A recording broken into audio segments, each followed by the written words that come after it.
Copyright disclaimer. Under Section 107 of the Copyright Act 1976, allowance is made for fair use for purposes such as criticism, comment, news, reporting, teaching, scholarship, and research. Fair use is a use permitted by copyright statute that might otherwise be infringing. Non-profit educational or personal use tips the balance in favor of fair use. Viewer discretion is advised. After, I think, 54 years of hosting the program, I thank God for everyone that's been involved. All praises to the Most High. 54 years. Okay, all right. Well, do your thing. All praises to the Most High Yahweh, the Heavenly Father, in the name of the Holy Spirit, the earthly mother, sanctifying Yahushua, the Holy Son. Beloved brothers and sisters, Jews and Gentiles alike, be at peace. This is your humble servant, Big Levi. And today is Monday, October the 4th, 2021, and it's currently 9:07 a.m. We are about to begin the prayer after 3 hours, but you guys are watching this at night, so we should be able to do the prayer. I already have it scheduled here for 12 p.m. Yeah, beloved, peace be with you. There'll be no Jacob's trouble. Be at peace, beloved. You're seeing our fast and prayers are working. This demon here, Pat Robertson, so to speak, okay, he stepped down. And we know there's no such thing as step down when it comes to the demons world, to the devils, the Gentiles world. You don't step down. The Most High step you down. The Most High step on you. The Most High step his feet, his holy feet on your neck, and you down. Now, we see how prayers are working, brothers. We see how our fast is working. We had a fast called dismantle and dissolve, disband and dissolve. So the Most High is disbanding those guys, okay? They are not stepping down, brethren. They are being disbanded, okay? So this is that fellow Pat Robertson, after 54 years. Okay, you know what to do. They know exactly what's going on. After 54 years, this demon finally say, okay, well, I'm gonna retire and stuff like that, and it's time for me to live my life and stuff. What? Time for you to live your life? What life do you have left? You've been in the air for 54 years. 54 years, okay, of scamming people. Okay, leading the sheep astray. And then you think you're gonna get out of here just like that? You think that's how that works? 54 years you stepping down, you're still not being raptured. 54 years you still not seeing the coming of your Christ, your leader, your God. 54 years your followers, the children of Satan, they still haven't seen themselves being raptured. All they see, things are getting worse and worse and worse. Beloved brothers and sisters, Jews and Gentiles alike, before we move into the video, give the Most High all praises and all glory. Give the Most High an end. The Most High is grand. You're about to witness the work of the Heavenly Father. The Most High is visiting this earth. If someone at this point, you cannot acknowledge that the Most High is the Grand Master, if you cannot acknowledge, if you're not bending the knee or turning the neck, your knee will cap your knee, will cap your kneecap with the baseball bat. You don't want to turn on the neck, we'll snap the neck. The Most High is the Grandmaster. As his children, we are your taskmasters. And the Most High task us unto you to bring this word unto you and your back as a whip. Beloved, let us move. Let us see the glory of the Most High upon the Gentiles, upon the earth. This is dismantle, disband, and dissolve. You being disbanded, sir. That's what that is. All right? Is that thing even recording right now? Yes, it is. All right, I'll check it now. Let's go. And I want to thank all of you, but I want you to know that Let's at go to this the beginning, okay? after I think 54 years of hosting the program. 54 years. Then again, 5 plus 4, you're being destroyed, you're being disbanded, you're being dismantled. I thank God for everyone that's been involved, and I want to thank all of you, but I want you to know that at this point I'm stepping down, and I want to thank publicly some of the people that have been so important to me and to all of us. Our Vice President of CBN News, Rob Allman, the Director, Chris Peak, line producers, Sandy Engel and Laurie Stewart, our floor producer, Angel Vasco, our studio crew, Jimmy Jenkins, David Lauro, Bob Roman, and True Taylor. Those are the people that he's dragging with him in hell. Okay, those are the people you're dragging in hell with you. Our lighting director, Andy Howard. Our scenic director, Lynn Garrett. Our audio operator, Jerry Wade. So I just thank, and I thank Terry, and this is the last time that I will be hosting the program, although I'll be available. Yeah, I was going to say, let me jump in here for all of you and say, you're not going to be a stranger here, because every month we've had people who've loved following you and Wendy, and so every month that voicemail Q&A show, you're going to do one of those with Wendy. I told Gordon he will be taking over as host, but I also have said, I will, in case I get a revelation from the Lord, I'm going to call you and I'll come in as as whatever it takes. Well, we want your perspective on things. I mean, I think people have such regard and respect for you, Pat. Well, I'll be there, and I'm also going to be parachuting into some classes at Regent University. And okay, so the same garbage Jeff Bezos was saying, oh yeah, I may be stepping down on Amazon, but I'm still here. I'm still the king. I'm still this. No, you're being dismantled, disbanded, and dissolved. Goodbye, sir. Good day to you, sir. You're being dismantled and disbanded. That has nothing to do with you stepping down. You will be parachuting. None of this. This guy, brothers, spent over 54 years. This is no coincidence. 54 years of telling lies and speaking great things. Daniel 7, verse 25. Speaking great things upon the Most High, against the Most High, against his children. And then now he's stepping down. Okay, whatever. Let us keep on moving. Okay, now again, let me get this out of the way so the people can know why all those things are happening. Why? Genesis 15, verse 13. And he said unto Abram, know of a surety that thy seed shall be a stranger in a land that is not theirs, and shall serve them, and they shall afflict them 400 years. We fulfilled this prophecy 1619, 2019, 400 years up. The war will get in here, locked up the entire world till this day is getting worse and worse.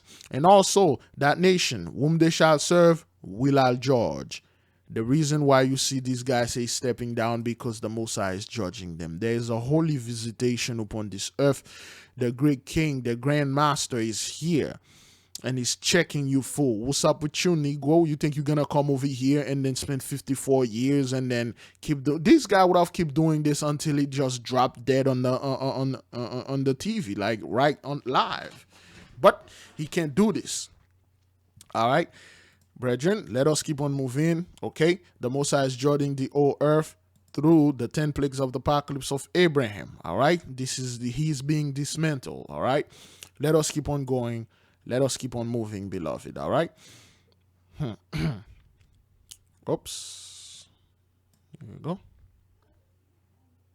We begin with that breaking news. Urgent efforts off of Southern California. Crews working to contain a major oil spill, one of the largest there in recent history. At least 126,000 gallons of oil leaking into the Pacific. The source believed to be a pipeline 4.5 miles offshore. The area impacted a 13-square-mile stretch between Huntington and Newport Beach. The impact already being felt on tourism. The last day of the Pacific Air Show canceled. That's why. Now, the Most High make it, brethren, that those people cannot enjoy anything. They can't go to the beach because, well, the oil spill. They can enjoy that thing over there, that the airplane doing that little this stuff. This is their little devices. They can't take enjoy a bath. They can't go anywhere if it's not sharks in the beaches on the beach. If it's not coyotes attacking them in the beach, it's not the dollar cents stinking up the beach, the dead well stinking up the beach. Is the oil spill. It's a oil spill, okay? And the Mosiah is doing this. He told them straight up, you cannot enjoy the blessing anymore, all right? People urged to stay away from the beaches. Images coming in late today of oil washing ashore, reports of dead birds, fish, and other wildlife. That's exactly what the Mosiah is doing. And then again, this is plague number 3, if I'm not mistaken. Destruction by pestilence among the cattle, okay? Birds, any animal, they fell under this curse right there. Destruction by pestilence, okay? This oil spill is a pestilence that kill the birds, and they will stink up the beach, and then all those stuff, just like the Mosiah used the sun to heat it up and kill all those clam on that farm. They can, like, at least 1 billion of them, and the smell was horrible. Those people can't go over there, they can't do anything, and they can't go anywhere.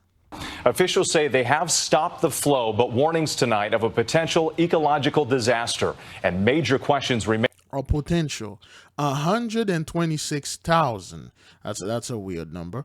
126,000 cubic of oil. It's a potential for what?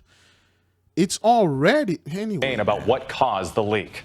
ABC's Zareen Shah leads us off from Huntington Beach. Tonight, this massive oil spill now reaching the shores of one of Southern California's most popular beaches. We are in the midst of a potential ecological disaster.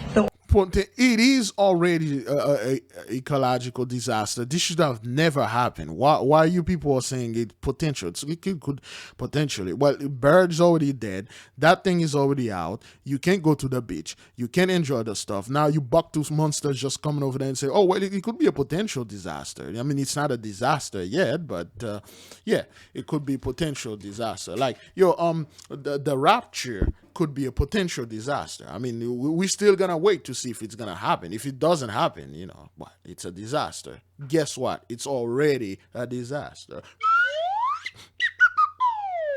All right. The oil spill has significantly impacted our community. At least 126,000 gallons of post-production crude pouring into the Pacific Ocean.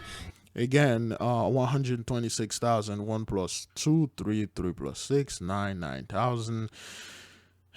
Destruction. Causing one of the worst spills in the state's history. Now lining nearly 6 miles of Orange County with thick black tar. The leak stemming from a broken pipeline roughly 4.5 miles offshore from Huntington Beach's coastline. Today, the company that owns the pipeline pledging full cooperation. We will do everything in our power to ensure that this is recovered as quickly as possible, and we won't be done until this is concluded. Right now, crews are trying to create a sand barrier right there to try to prevent more oil from getting into those wetlands. Tonight, that oil slick stretching over nearly 13 square miles from Huntington Beach's pier to Newport Beach. Wow. That oil already creeping into Talbert Marsh and threatening other wetlands. What are you seeing out there right now? We've had reports, and I've seen pictures of birds that are covered in oil and fish that have washed up onto the shore at the Huntington Beach State Beach. Huntington Beach now closed off as the Coast Guard scrambles to contain the crude. It's created a very large sheen. That sheen. Rebecca, ore. Ore mean iron. Well, not mean iron, but ore is like an element they use to make iron and make swords. So Rebecca, if you know who Rebecca was unto Isaac, put it in the live chat in the comment board. Who was Rebecca? Captain Rebecca's sword. All praises. All right, I guess Isaac, the Dundon child, is bringing the sword. Is approaching our pristine California beaches. The massive cleanup forcing the city to even cancel the final day of the annual Pacific Air Show, which just drew 1.5 million people to the city a day before. Exactly. So that's what happened. Now it's being canceled. You cannot enjoy this. That was the whole point. That's why the Mosiah did this. That's all. And we're just starting to see the ripple effects here. Zareen Shah joining us from the scene in Huntington Beach. And Zareen, so much at stake, miles of coastline at risk. So what's the status of that pipeline tonight? All right, clean up. You know, damage control.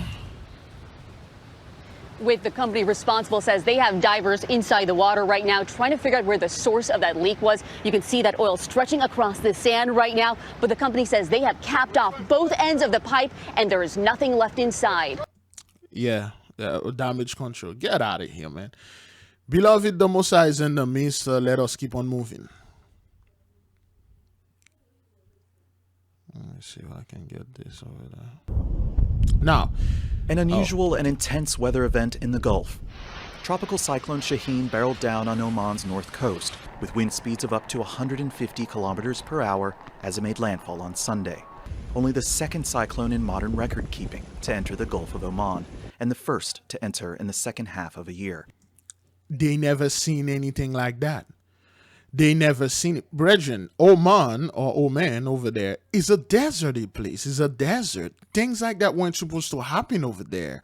Yet, it's happening. Yet, their little device failed them. Okay? Yet, they are watching those things. They are dismayed. They are amazed. They are confounded. Because the Mosiah is dismantling and disbanding them. Our fast and prayers are working, beloved. We have to keep praying. We have to keep pushing. All right? The government declared a two-day holiday to reduce people's movements. Road traffic was suspended in the capital Muscat, the area where most of the country's population of 5 million people. Look, brethren, this is a desert. This is a desert, beloved. How you... What is this? This is a desert, and then you guys are riding a boat on a desert? I never seen anything like this.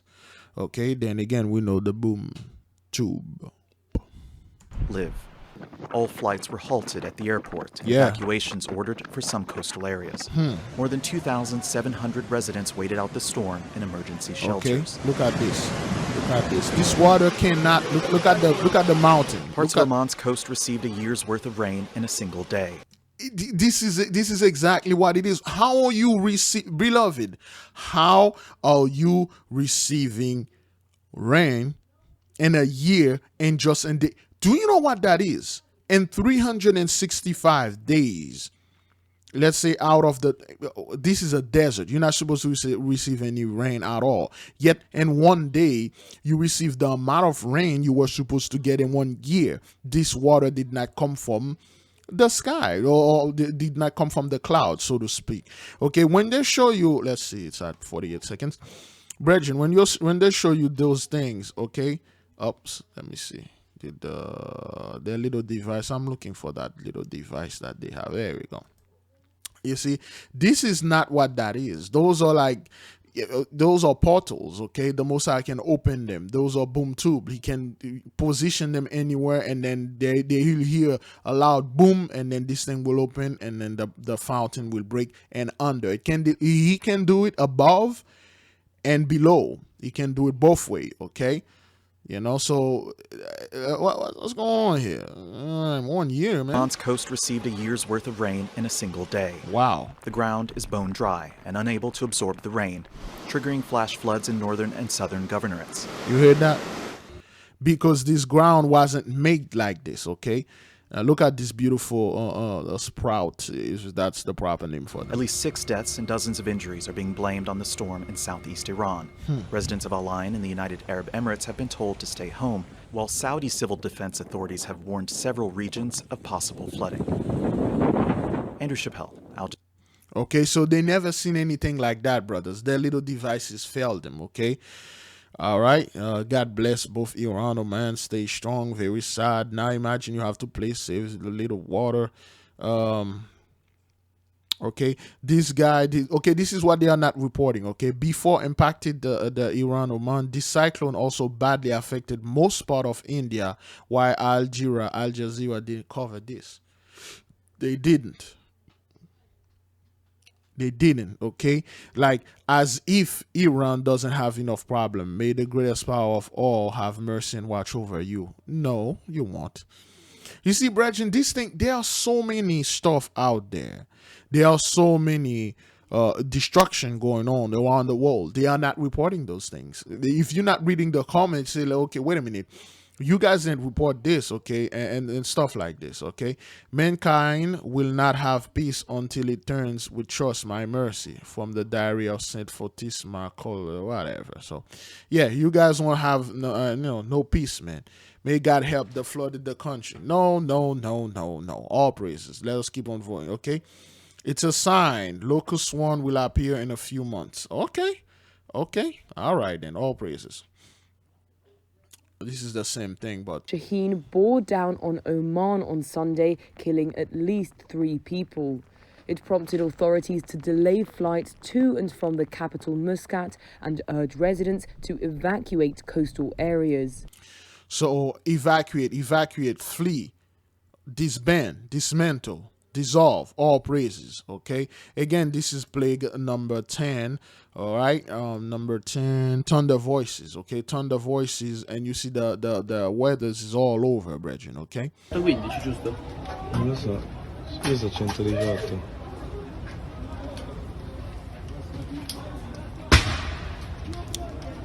Now, beloved, witness, plague number 2. Plague number 2. What happened here? Milan plane crash, flown by billionaire, killed 8. Now, who is this billionaire? Let us watch, brothers, and then show you. They're not telling you what happened, but they just say, oh, a plane crash. We know the ley line is very active. Oh, yeah, a plane crash. Is that thing even recording right now? Yes, it is. Yeah, a plane crash, and 8 people died. Nothing. I mean, it's happened like once in a while. Really? Okay. So, all right. Is this dude name is Joel? I don't know. All right. So this is the. Let me put this down. All right. This is the aftermath of a plane that struck a building. All right. The plane. This is not like a little. It was a private jet, brothers. Okay, it was owned by a billionaire. All right, you see how the Mosai is taking down those guys and then destroy those people property over there. This is in Italy. Is that what that is? Milan is in Italy. Yeah. So this billionaire died over there. Now, the people really don't know what's going on, okay? Billionaire or no billionaire, no one can ever escape the angel of death. Who the hell say this? Abdul Munim. All praises to the Most High Abdul.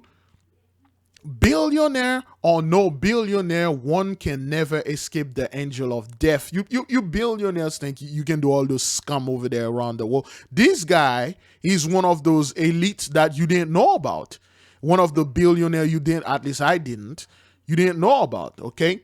All right. Oh wait, did he just great reset himself and 8 of his closest friends? All praises to the Most High. Thank you, Scott, Mike, Carlo. Mock those people. You billionaires going to reset you are not doing this. You see now, brothers, you see how the Gentiles are seeing that, wait a minute, you people are supposed to be resetting and come on top. How all of you, your house are burning? That Google billionaire has his $10 million house burned down. And then all the other guys, so that billionaire have his son die. He was doing 45. He was doing under 45 miles an hour in one of those Lamborghini. And then he entered a store. He died. This the other billionaire got his daughter die. This billionaire and 8 of his people reset themselves. Is that what that is? So you guys, the so-called the elites out there, the billionaires, the Bilderbergs and DuPont and stuff, get out of here, man. You scumbag bucktooth monsters needs to get out of here, man.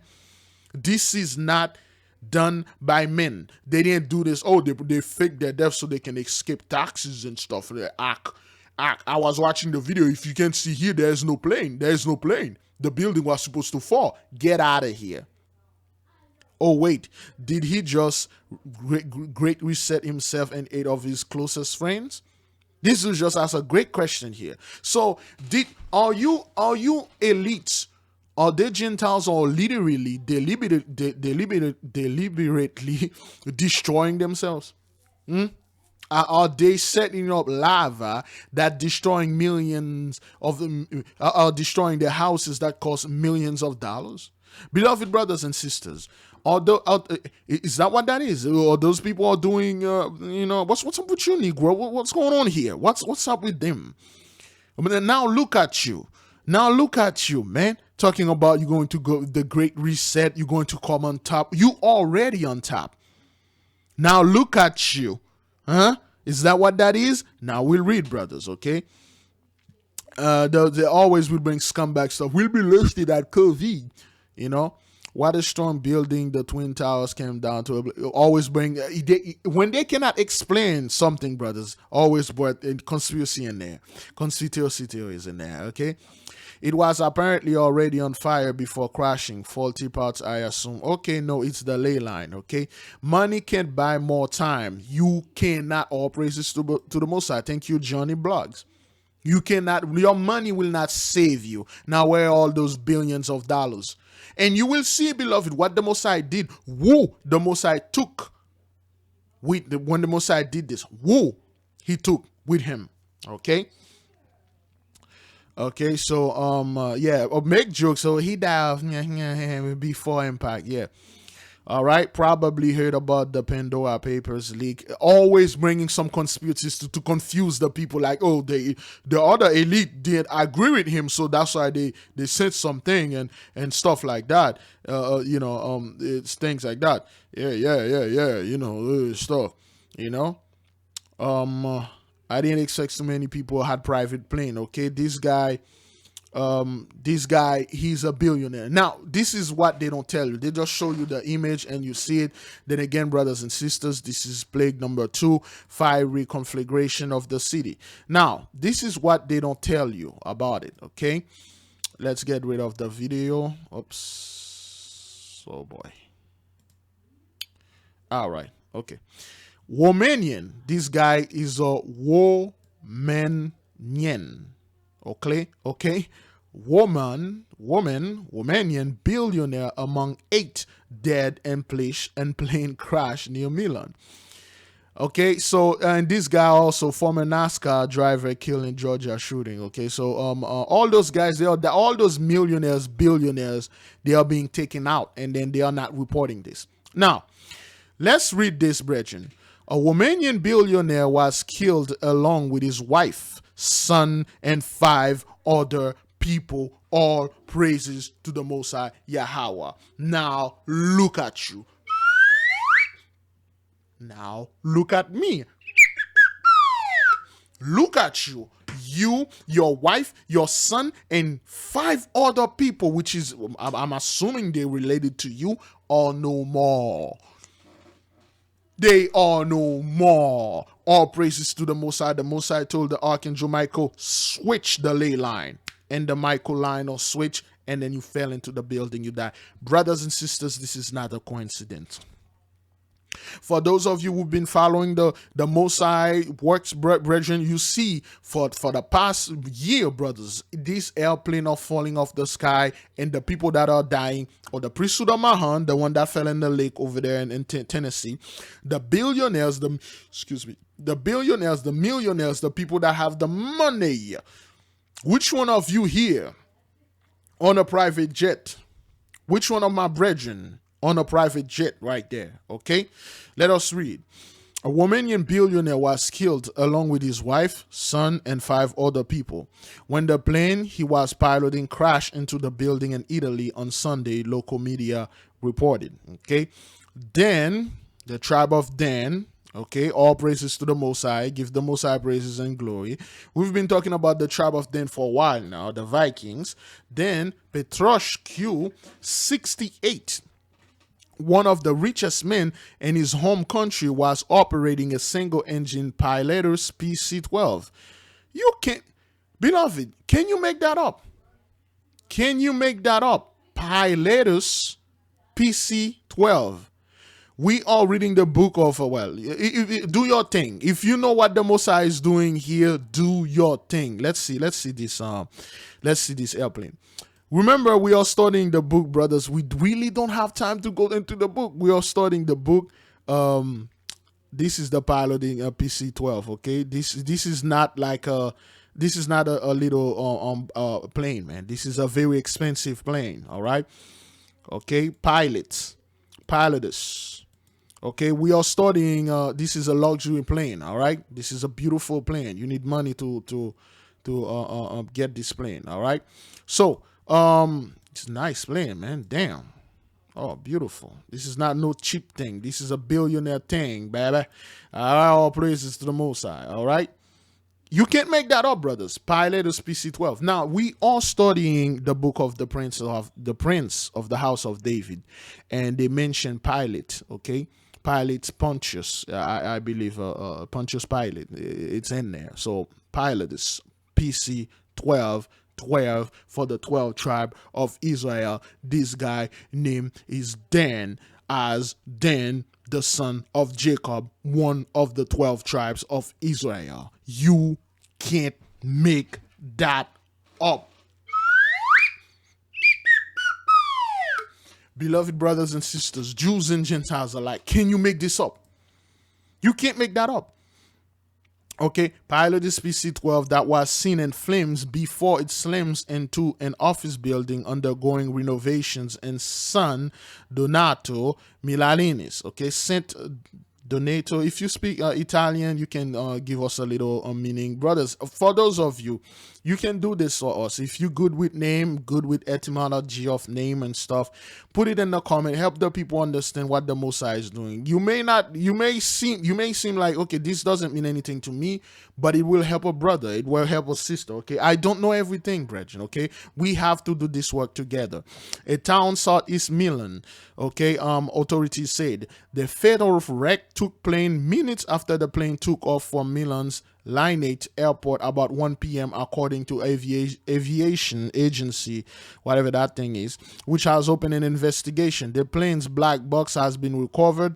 The Corriere della Sera newspaper reporting, citing Deputy Prosecutor Tanzania Cecilio. Okay. Now, you know, this billionaire was taken out. Okay. This billionaire was taken out by the Most High. Him, his son, his wife, and a bunch of other people that are close to him. And his private plane. Beloved brothers and sisters, Jews and Gentiles alike, let me ask you a question. Is this the work of men? Is this Jacob's trouble? Are the Gentiles, the so-called billionaires, are killing themselves or faking killing themselves so they can go hide in the bunkers? And if they're going to hide in the bunkers, hide from what? From who? And why? When you are fleeing, when you are hiding, you must have done something.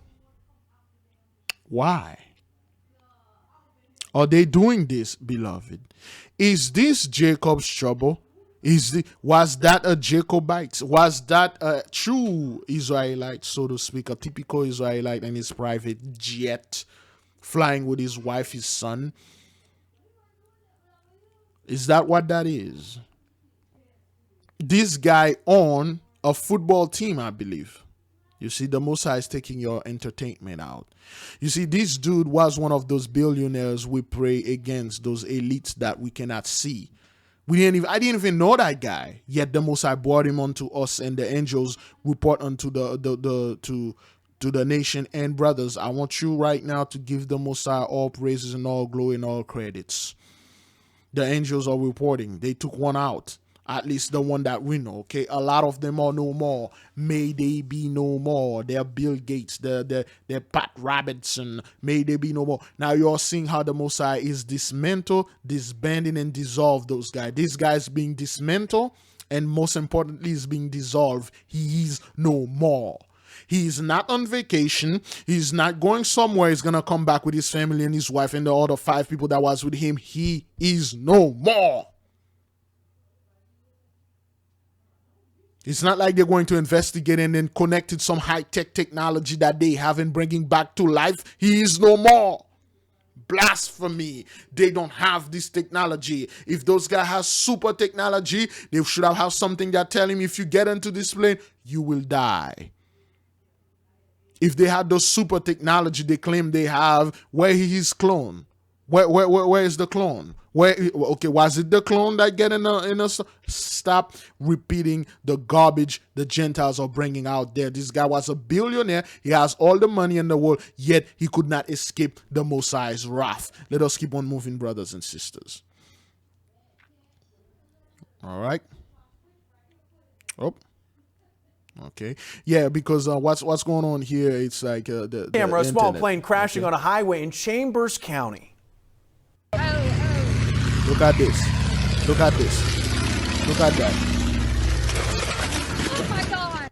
Wow. So you heard it in that video. Oh my gosh. Miraculously, as you watch it again in slow motion, no one was hurt.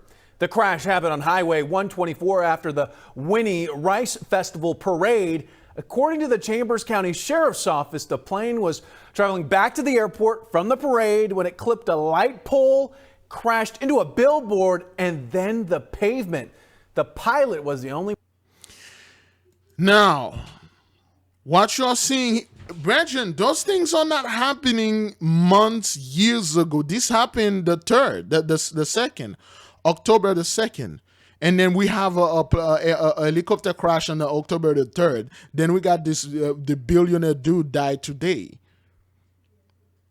The ley line is very active. Watch this, okay? Let's watch this again. Let me show you something. Crashing on a highway in Chambers County. Okay, look at this. You see what is struck?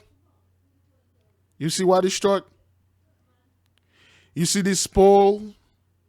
What is run to the pole? What is run to this pole that holding the electricity? This airplane, look at this. Look. Oh my God. Wow. So you heard it in that video. Oh my gosh. Miraculously, as you watch it again in slow motion, no one was hurt. The crash happened on Highway 124 after the Highway 124. Do your thing. Give the Most High praises and glory. This plane hit a pole, a power line. He literally hit the ley line. I didn't see it hit anything, but again, because we will just say what the Gentiles say here, damn it. This plane hit the power line, the ley line, and then it's destroyed. Okay, this is the Most High telling those people, no more fun in our land. 124, Highway 124, perfect. All praises to the Most High.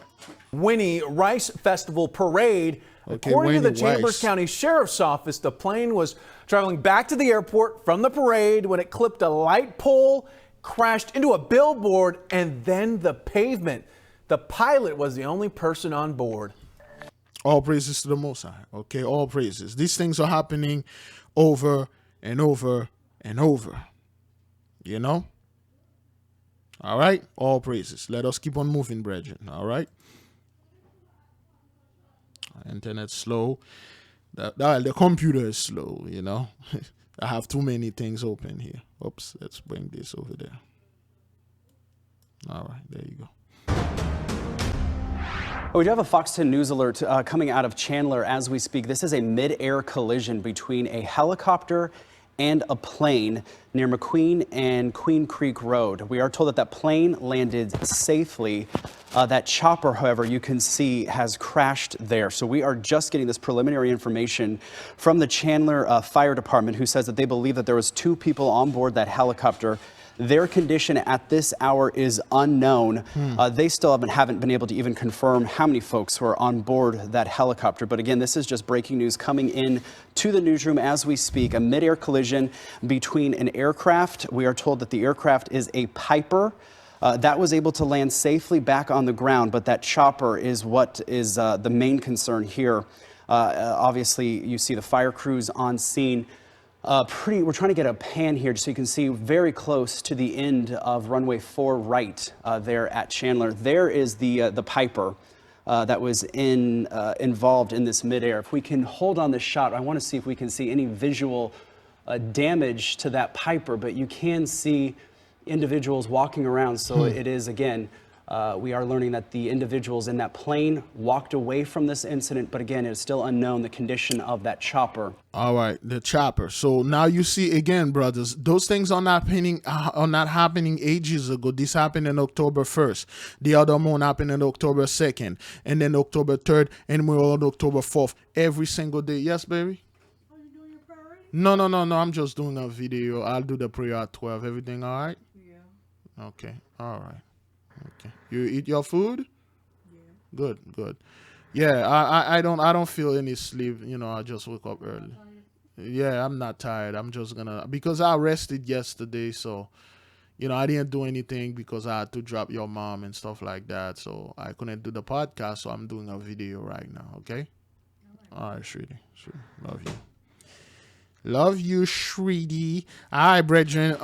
You know, the wife always have to check on me, make sure that, you know, I'm not snoring or I'm at least breathing. So all praises to the Most High. So now, brethren, what we are seeing here is the ley line is very active every single day, beloved. We have an airplane crash. We have a plane crash. We have this. We have that. You witness it yourself, brothers. I am not making this up.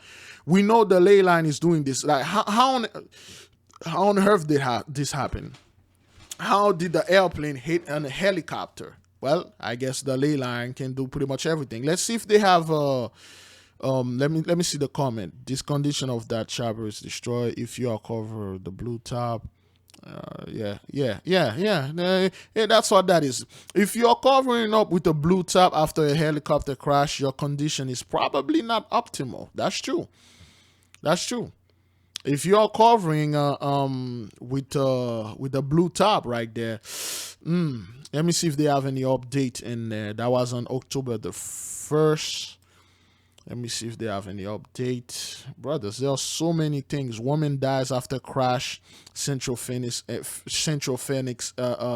intersection. Another ley line, okay? This woman is no more because of the ley line. Woman dies after SUV crash into well north Phoenix. Could be the same woman. Boy, usually okay. Phoenix man dies in crash after losing control of car. All you seeing, brothers, is plane crash, car crash. Okay, so this is what they have. Live helicopter crash in Chandler's after reports of mid-air collision. But they should have. Oh, here we go. There you go. That's what they have now. Let's see what happened here, brethren. Okay. Terror in the skies over Chandler today. 2 people killed when a helicopter collided with a single-engine plane. It happened early this morning near the Chandler airport. And tonight, we are learning some new details about one of those crash victims who was studying to become a pilot. Fox 10's Justin Lum is live with more tonight. Justin. Well, John, Ellen, family members identify one of the 2 people who died as 34-year-old Michael Papendick. You can't make that up.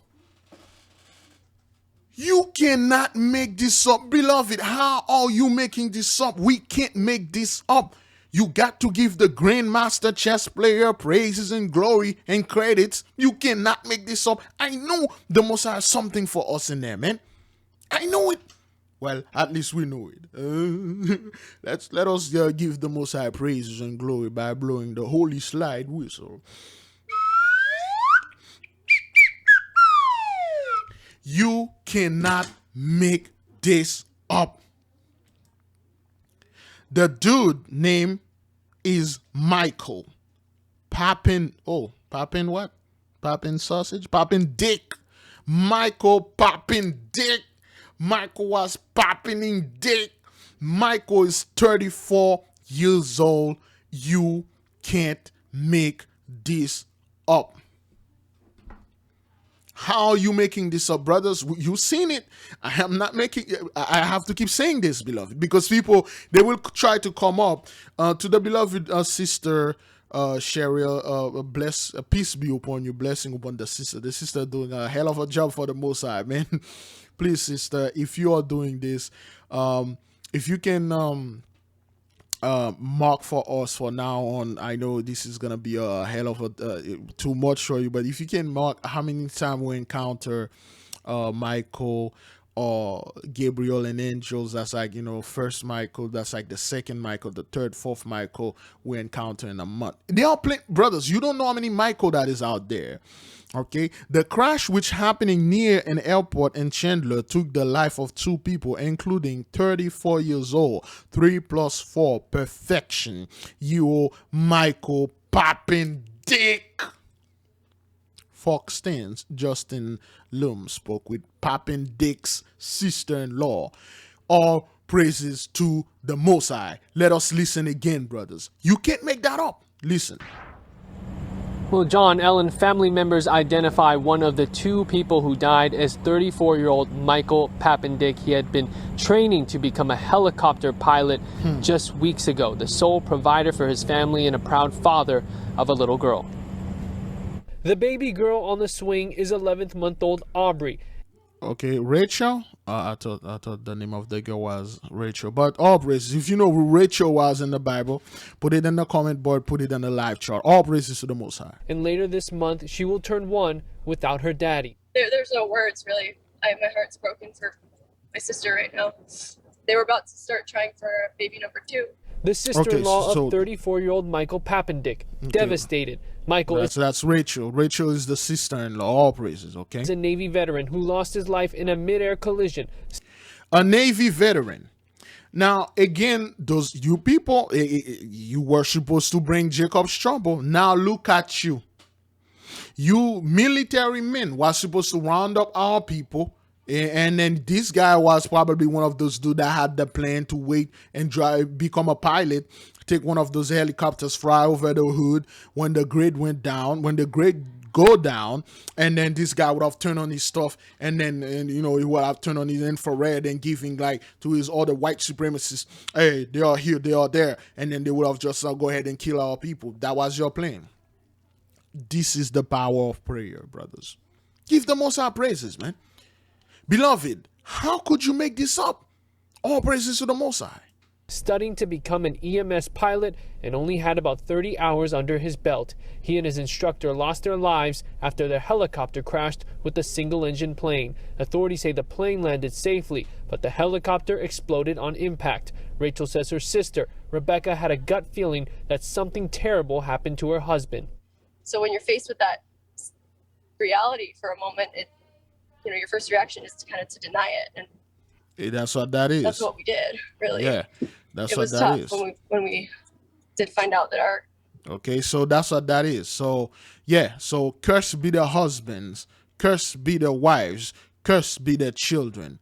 All praises to the Most High. You can't make that up, brethren. All prayers are working. All right, the Father's out of there. All praises. Suspicions were confirmed. Chandler police say the helicopter and plane are operated by 2 flight schools, Quantum Helicopters and Flight Operations Academy. Michael dreamed of helping people via flight, remembered for the sense of humor and joy he brought his loved ones. Just the most precious person. I'm so grateful to have known him for the short period of time that I did, because you don't meet very many people like him. He was one of a kind, and All right, this is plague number 1. Okay, sorrow and fiery conflagration of the city. Okay, this woman is experiencing a lot of sorrows here. Okay, Michael is in the midst. Michael switched the ley line again, brothers. Those things are not happening like ages or 3, 4, 5 years ago. They are happening now. If you are sending us, brothers, news and emails about things, make sure they are very current. Make sure they are happening like now or a few days ago. If they're happening a week, a month, there is a good chance, or a year, there is a good chance we already covered them. Okay, make sure if you are sending things to us, sending things that are happening currently now. Okay, all praises to the Most High, man. Woo. Oh. Yeah, I'm sorry. He is a wonderful man, and he gave everything he had. Enjoying the blessing with his daughter. All right. The NTSB and FAA are investigating the crash. Chandler PD asked any witnesses to come forward as well. Meanwhile, if you'd like to... any witnesses to come forward for what? What was that? What is it? What's up with you, Negro? Any witnesses? Is there a crime being committed here? What's going on here? What's up with you, Negro? Yeah, man. Now the ley line. All praises to the Most High. Okay, let us keep on moving, brethren. All right. Turning now to one and only exclusive. New video of the moment a Spirit Airlines plane caught fire as passengers were scrambling to get out. That flight was on its way to Fort Lauderdale when the unexpected happened in midair. And the airline says this was all caused by a bird. And we're now hearing from a flight attendant who witnessed all of the chaos. Local 10's Terrell Fournay joins us live from Fort Lauderdale Hollywood International Airport with the story that you'll only see right here on Local 10. Nah, that's not true. You've been seeing this thing all over. So anyway, now, beloved, as you can see, this is yesterday. You got for 4 days now. You got airplane, helicopters are crashing and burning. Okay, so the Most High said He's in the midst of all of that. Spirit, the Holy Spirit Airlines, the Holy Spirit ley line, catches and debarrier after striking Shemael. You can't make this up, man. Okay, so this dude is a regular. Okay, this is like my local news station here in South Florida and all that crap. So they always got a bunch of hate happening. I can make an entire video of what's going on down there in Florida by just these channels, like an entire 2-hour section. So many issues happening. But anyway, brothers, from October 1st, 2nd, 3rd, and 4th today, it's airplane crash. The ley line is very active. The ley line is super active, okay? All praises. Some pretty scary moments, as you can imagine, for the passengers in their seats and the crew in control. This plane was literally seconds from liftoff when that bird strike happened, but some very quick thinking by the pilots most certainly averted a tragedy. It will happen, brothers. It will happen. Like one day you're going to watch the news, they're going to say one of those commercial airlines fell off the sky and no one survived. And then they're going to come up with all sort of things, engine problem and stuff. You're going to happen, or one of those cruise ships disappear in the middle of the ocean and nobody knows what happened. All praises to the Most High. That's the tires. Seconds after a Spirit Airlines jet screeches to a halt on the runway, a fire breaks out underneath. They went to a complete stop, and all of a sudden, the tires just went up in flames. The orange flames and trail of black smoke is unmistakable in video recorded by witnesses, including this footage from a flight attendant who was waiting for her own plane to depart from Atlantic City Saturday night. The Fort Lauderdale-bound passenger plane was accelerating on the runway for takeoff when a large bird apparently flew into one of the engines. That's what they say. They say apparently there's a large bird. I don't know. But we know the Most High did this. We say all praises to the Most High. Now, whoever was in this plane, wherever they were going, one, the Most High did this for good. Two, he did it for evil. For good, probably a brother, a sister. An anointed one was in this plane. The Most High did this to spare that brother, because this plane was going to crash. Satan was going to do something to kill that anointed one. For evil, this person probably was going to have a deadline to bring a evil, diabolical plane to one of his whatever person to someplace, and if they didn't get the plane, they could not execute it upon the children of the Most High. The Most High did this. All praises to the Most High, man. All right, I'm not making this up, brothers. Things like that, they are happening. You have to take off with 2 engines. You can't take off with 1. This was seconds away from a different situation. Oh, yeah. Watch as the emergency slides on the side of the plane are activated. Come on, baby. Come on. Anxious witnesses are helpless as the drama unfolds on the runway. Closer video shows the 102 passengers and 7 crew members sliding down the emergency chutes. One by one, they make it to safety. Scumbags always holding their phone like portrait, man. You're shooting video. As fire crews arrive to extinguish the flames. Big In a statement, a rep for Spirit says the captain braked safely and brought the plane to a stop, received an indication of damage to the engine, and ordered an evacuation in accordance with our standard procedures. All guests and team members evacuated the aircraft and were bused back to the terminal. Thank God that they got out safe and sound. everything went right in this situation. Yeah, thank God. All right, they are giving the Most High praises. Thank Jesus. Nah, thank the Heavenly Father. All praises to the Most High. Man, let us keep on moving, brethren. Let us keep on moving. A lot is happening, sister. All right. Has died at the age of 19, multiple outlets report.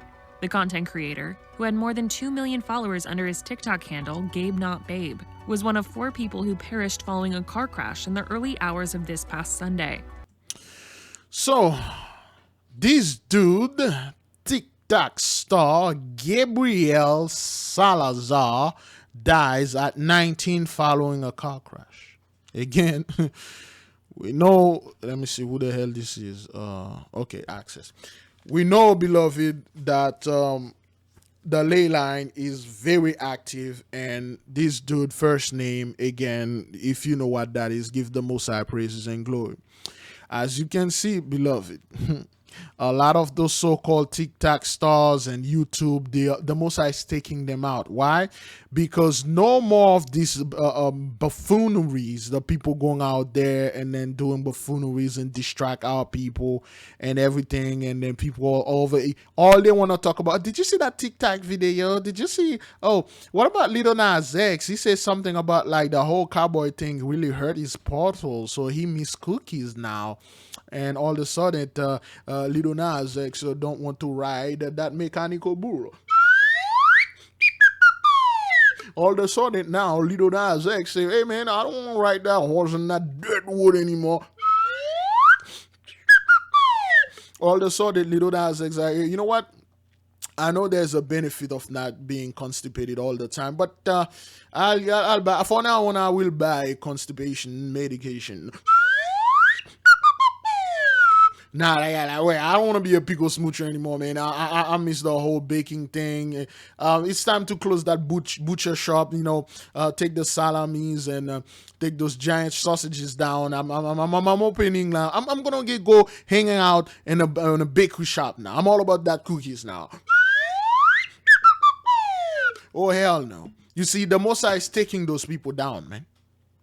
I'm not saying this fellow here is a cowboy for any reason, but what I'm saying here, brethren, all those scumbags online that are doing scumbag stuff and distract our people, lead our people away from the word, the Most High shutting them down.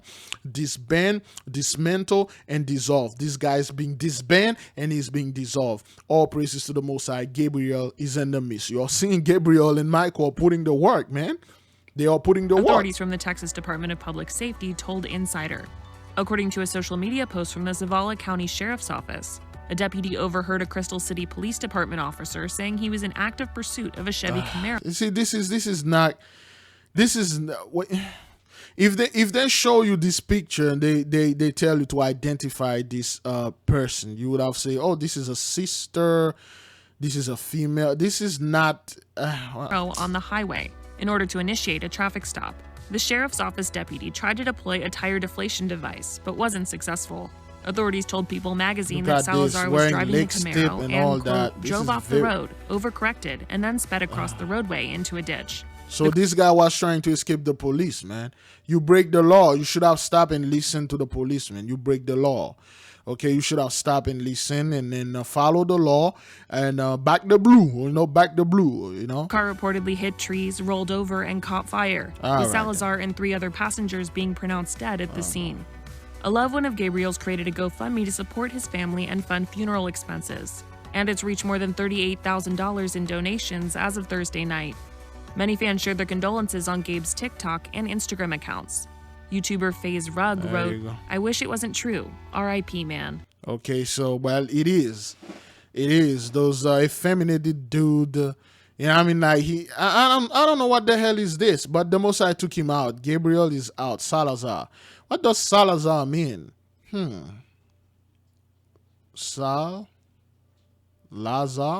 Lazarus, or Lazarus or Salazar? Hey, help us with that. All praises. TikToker Alvaro Romero commented, rest easy, Gabe. May God bless your family during these times.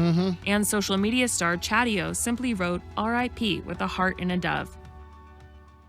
Okay, so the Most High is taking those guys out. Okay, the ley line is very active. The cop pulled this guy over. He was supposed to stop. He had to speed away with 3 people, and he didn't make it. All praises to the Most High. Like, all praises, man. The ley line is very active. Okay, let's go. So we do have an Oh, update. wait, how long we are into this thing? Let me see. Ooh, an hour? 10:06. All right, we got like another hour to go. Let's go. A breaking news story that we brought to you this morning, a crash on Miami Beach. Police now say 1 person has sadly died and another is in surgery. Officers tell us 2 people were in a car when its driver crashed near 63rd Street and Alton Road early this morning. See, this is why I don't like the news. Those people, listen to what this woman said.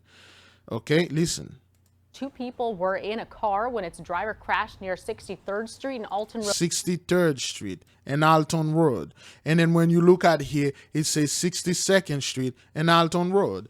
The reason why she said 63rd, it's because she told you it's 6 plus 3. You know what to do. And that's what that is, the new beginning. And Alton Road, okay? And again, you can define for us the word Alton and put it in the comment board.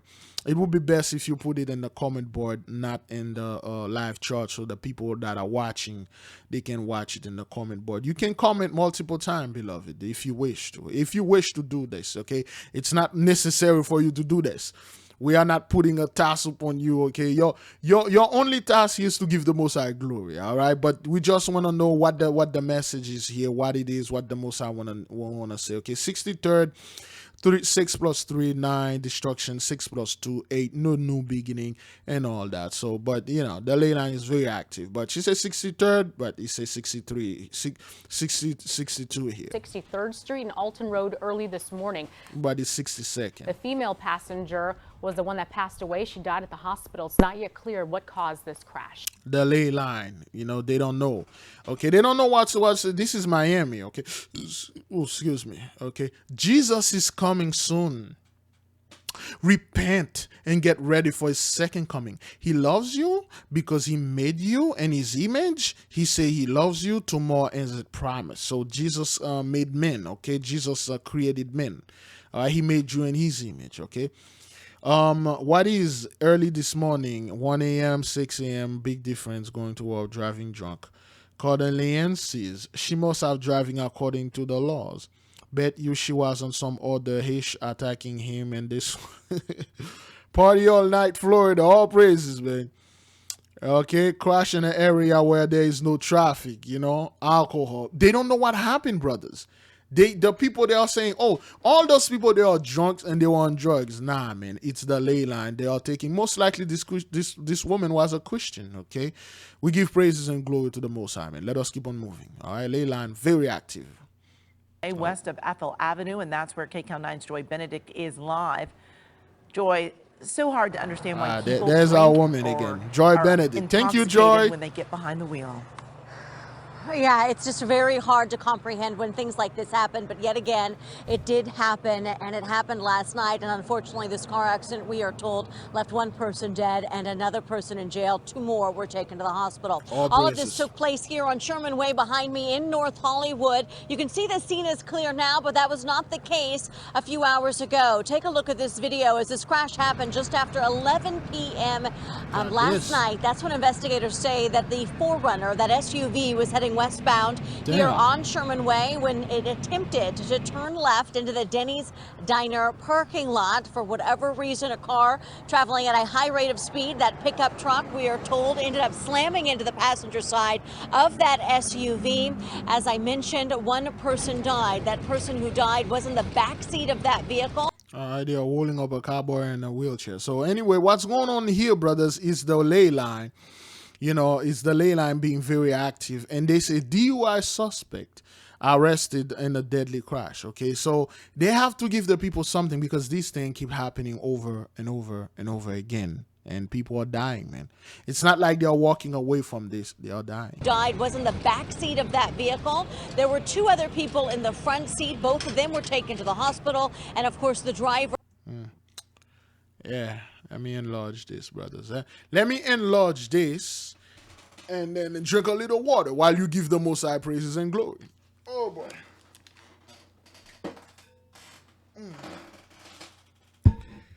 You can't make this up, man. A lot of people think we are making this up, but we are not. We are not.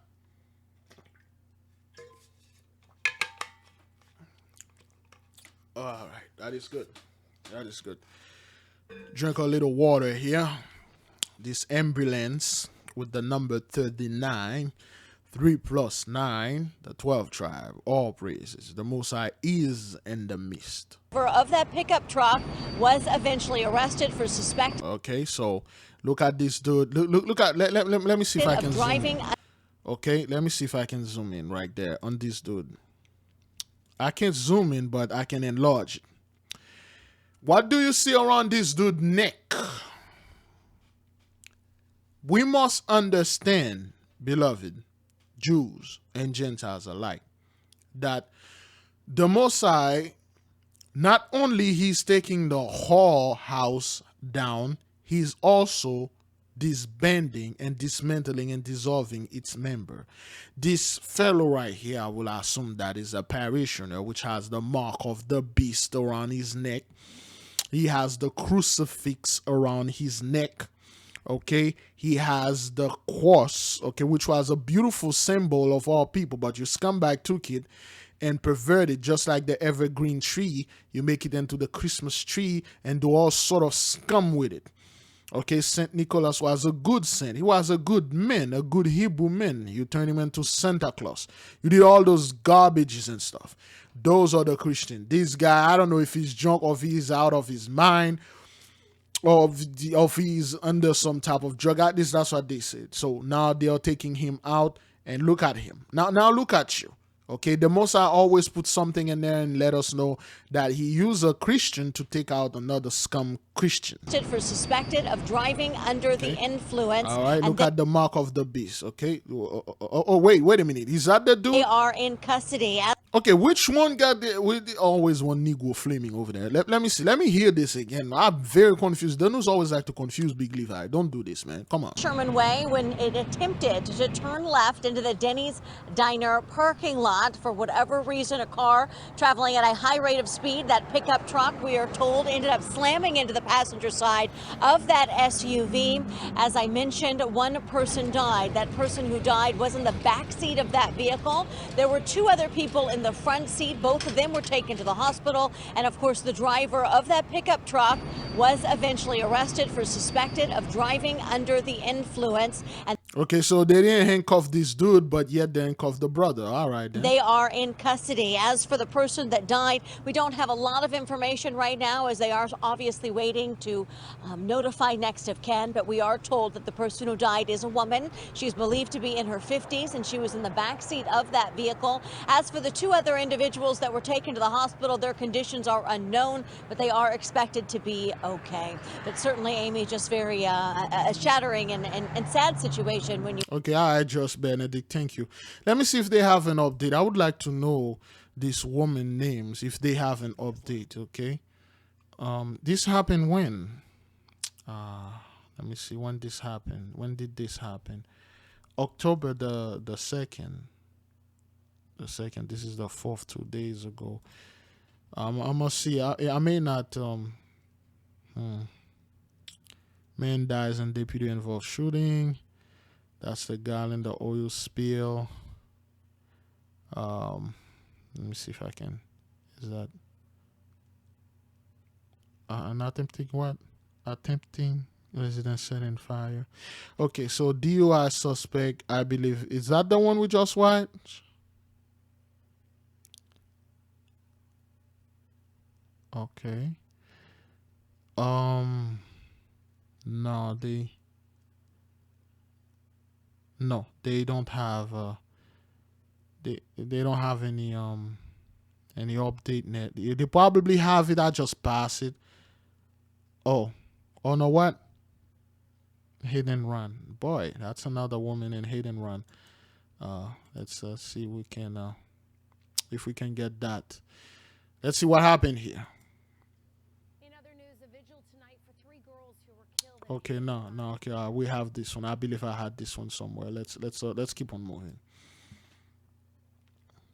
All right, let's keep right into a southwest Miami-Dade canal. We're told they Following some breaking news, The a ley driver line is going on a active. crash course right into a southwest Miami-Dade canal. We're told they didn't, unfortunately, here make it out alive. Local 10's Parker Branton joins us live with what we know so. Okay, well, they say woman dies after driving into Miami-Dade body of water. So that's one woman, right? And then they say they didn't make it alive. Or was it like two? What the hell is going on here? I mean, you know, Big Leaf, I don't like being confused, okay? The Most High is not the author of confusion. Well, don't be confusing me. What's going on here? Let's listen. Following some breaking news, a driver going on a crash course right into a southwest Miami-Dade canal. We're told they didn't, unfortunately, here make it out alive. Local They didn't. Okay, all right. At least two people, right? Let's see. 10's Parker Branton joins us live with what we know so far. Alex, good morning. We know a female lost her life here this morning. Take a live look at the scene. You could. Okay, a female lost their life. What is it? Why they say they didn't make it alive? At least, whatever. See the tow truck getting ready to pull this car out of the water. Divers are actually under the water right now trying to hook this car up. We are told that this female was driving south on the turnpike right near Southwest 254th Street. She was the only person in the car. She lost control. Okay, she was the only person. She lost control. How come they didn't make it alive? Oh, what the hell is you people are doing out there, man? Again, the spirit of confusion is upon your ass. So that's what's happening over there. All praises to the Most High. Went through this grassy area and ended up in the water. Sources telling me that she was in the water about 15 minutes. They were able to get her out, did CPR on her, and transported her to Jackson South, where she would ultimately die. So we are working on this morning, getting more information on exactly who this person was that died here this morning, the age of that female. Again, we are told that it's a Hispanic female that died here this morning after going into this body of water. As soon as we get that info, we will pass it to you on air and online. For now, all praises to the Most High. Let's see if we have any update. Okay, this woman, again, the ley line is very active. This happened yesterday. Let me see if they have anything related to that. Family of Boost Mobile. Police searching. Excuse me. Police investigate double shooting. Authorities Central Miami. Woman dies after driving into lake. Is that what that is? Is that the okay? No, that's the now playing. That's the one that are now playing, right? Following some breaking news. Okay, so that's the one that's now playing, but I don't think they have anything else on that. Yeah, woman nows, it should be right here, but the I don't see anything. Okay, they cannot keep up with the update. It's just so many things are happening, and expect urge women not to delay mammogram. All right, well, yeah, that's what's going on here. Okay, so this young woman right there, I didn't want to do a story on her, but let me get this. Let me get the story on her because we are going through the ley lines. But let me cut through this. Is that thing even recording right now? Yes, it is. All right, let's cut to this and then bring this story because I didn't want to bring this story, but the Most High put it in my spirit. Let's bring it to the people. All right. A tragic end to the week-long search for Mia Marcano. Authorities. Wait, you know where I'm going with this. In Orange County believe they have found the body of the missing 19-year-old college student from South Florida. Deputies making that grim discovery in a wooded area of the Timber Scan condo complex, less than 20 miles from where Mia lived at Arden Villas in Orlando. So lately, what you've been seeing, brothers, a lot of young women are turned out to be missing, and then they are finding the dead bodies places, a lot of them. And a lot of those people, they are children of Christian, and a lot of them, they get involved with stuff. We don't know what happened here, but they are dying, okay? And that's where we find Local 10's Bridget Matter live, where a vigil took place tonight. Bridget. And it was a somber vigil. This family, they held out hope till the very end. This morning, they learned that police found the body of what's believed to be Mia Marcano. 19-year-old Mia. Okay, now, we haven't even jumping yet. That cowboy Puff Daddy. So let me see if I can put it. There we go. Right here. Is it good right there? Is it good right here? No. All right. That's right here. Beloved brothers and sisters, Jews and Gentiles alike, and again, you got those people always holding their phone portrait. You know, Big Levi will complain about that. But the point is this picture right here. Okay, it's this picture right here. So the Most High telling you, those people don't know this. They are in sorrow. They don't know this young woman that died. She died on the behalf of her family, of her ancestors, because they refused to repent. And then you can see they will put the Azariah, Boja, White Jesus, Demon Mark of the Beast over there, and then pay tribute and all that, and things like that. That's what happened, okay? That's what happened over there, brothers. Okay, we already see the faces right here, all right? Let us keep on moving. We know that the Most High is in the midst, all right? 19-year-old Mia Marcano's family clinging to one another in a candlelight vigil to remember her. I can't even put into words how we're feeling right now as a family. I feel defeated. I feel like I failed my cousin, and I don't know how we're gonna get through this. Dozens gathered with candles and signs honoring Mia. My feelings is a feeling that I didn't ever want to experience. But now that it has happened, I have to say, I thank God for bringing her to me. The body believed to belong to the 19-year-old was found this morning. Investigators found her in a wooded area near the Timber Scan on the Lake condominiums, close to 17 miles from Arden Villa Apartments where Marcano lived. Detectives were led to the area by cell phone data from Armando Caballero's phone. He's the sole suspect in her disappearance. So, I don't know what happened. This dude, boyfriend, ex-boyfriend, as you can see, cursed be the husband, cursed be the wife. And people say, well, they weren't married, Big Levi. They weren't holy. They were sinning in the eyes of the Lord.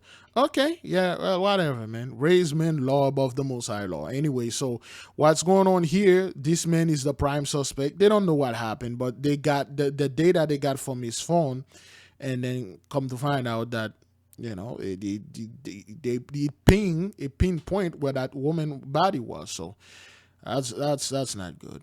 Police say Caballero worked in maintenance at Marcano's complex and used a master key to get into her apartment before. Wow. Wait, they weren't apartment 15 to 19 missing, 18.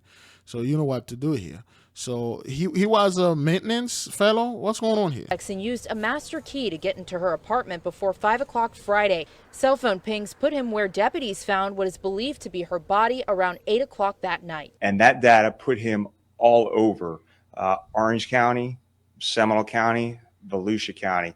That night he had been in downtown Orlando. Police believe Caballero was trying to throw them off by his travels. He was found dead by suicide in an apartment complex in Seminole County where he used to work. Okay, so this dude, wait a minute, she been here. Wait, she been in Fort Lauderdale. Huh. Wow. You see, wow. Okay, this guy wasn't the boyfriend. He was just some dude stalking her, and he had a master key. He got into her apartment. Probably something happened, a fight, and then he killed her. And then they got him. They suspect him, and he killed himself. You see this picture right here, where she's standing by the oh boy, the butterfly.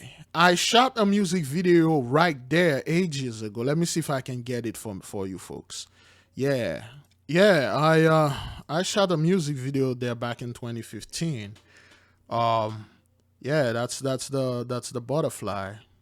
I shot a music video there back in 2015. Let me see if I can get a still image. Oops. Come on, why is it? There you go. Yeah, I shot a music video there where that young girl is standing. I know exactly that place. They have multiple butterfly there, and she was there. Wow, that's really strike me. Yeah, that was like 2015. Yeah, I shot this music video. Let me see.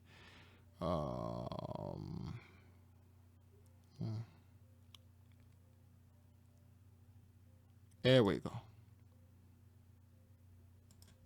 See if I can freeze it there. There you go. That's the place right there downtown Fort Lauderdale, next to the behind oh boy, by the train station. Not well, the train station, the bus station, and there's multiple things like this. And she had a picture taken here. Wow, all praises to the Most High, man. Well, anyway, so I was back in 2015 when I was trying to break into Hollywood, but the Most High called me to do His work instead. All praises to the Most High. All praises, okay? We give the Most High glory and praises. Wow, seems to me like every place that I walk or every place I've been, somebody always died there. Yeah, this young woman died. This guy was a maintenance fellow, and then he break inside of her house. Something happened, killed her, brought her body over there, and then when they were investigating him, he killed himself. So all praises to the Most High, man. How's trash taking out trash? A cause of death for Mia has yet to be determined. Tonight, her family says they're heartbroken over the outcome. Even though you did not give us Mia the way we wanted her, we are grateful. Yeah, that's the place. Thank you for that better picture. That's the place right there. That's the place. At least, well, I'm getting this. If somebody know where that thing is, you know, let me know, because I knew I had the place. We shot a video right there. There are multiple butterfly, but we choose one with the bullet anyway. So yeah, scumbag and stuff.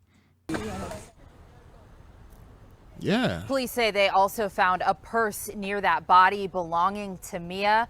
Right now, they're searching through various areas of Central Florida for 2 cell phones. Sinella. And Bridget, it's very evident that Mia touched countless lives, both here in South Florida. Okay, well, as you can see, lately, brothers, a lot. I didn't want to bring this, but the Most High had, forced me to do that. But let's go back on the ley line. All praises, all right? Developing right now, a woman killed after a hit and run overnight. Judy Wang is live at the scene with the very latest. Judy. Good morning. This all started with the occupants of 2 cars shooting at each other. It ended with a fatal hit and run crash. A 37-year-old woman was killed, and it's early in the investigation, but it appears she had nothing to do with the initial shooting. Exactly. So that's what happened. The Most High will have demons out there going around and shooting at each other. Those 2/3 would be shooting at each other, and then you try to get away. You just came from church and tried to get away, but hey, that's what happened. All right, let me enlarge this for the folks to see. I already tell you the Most High is in the midst. Drink a little water here. All praises, man.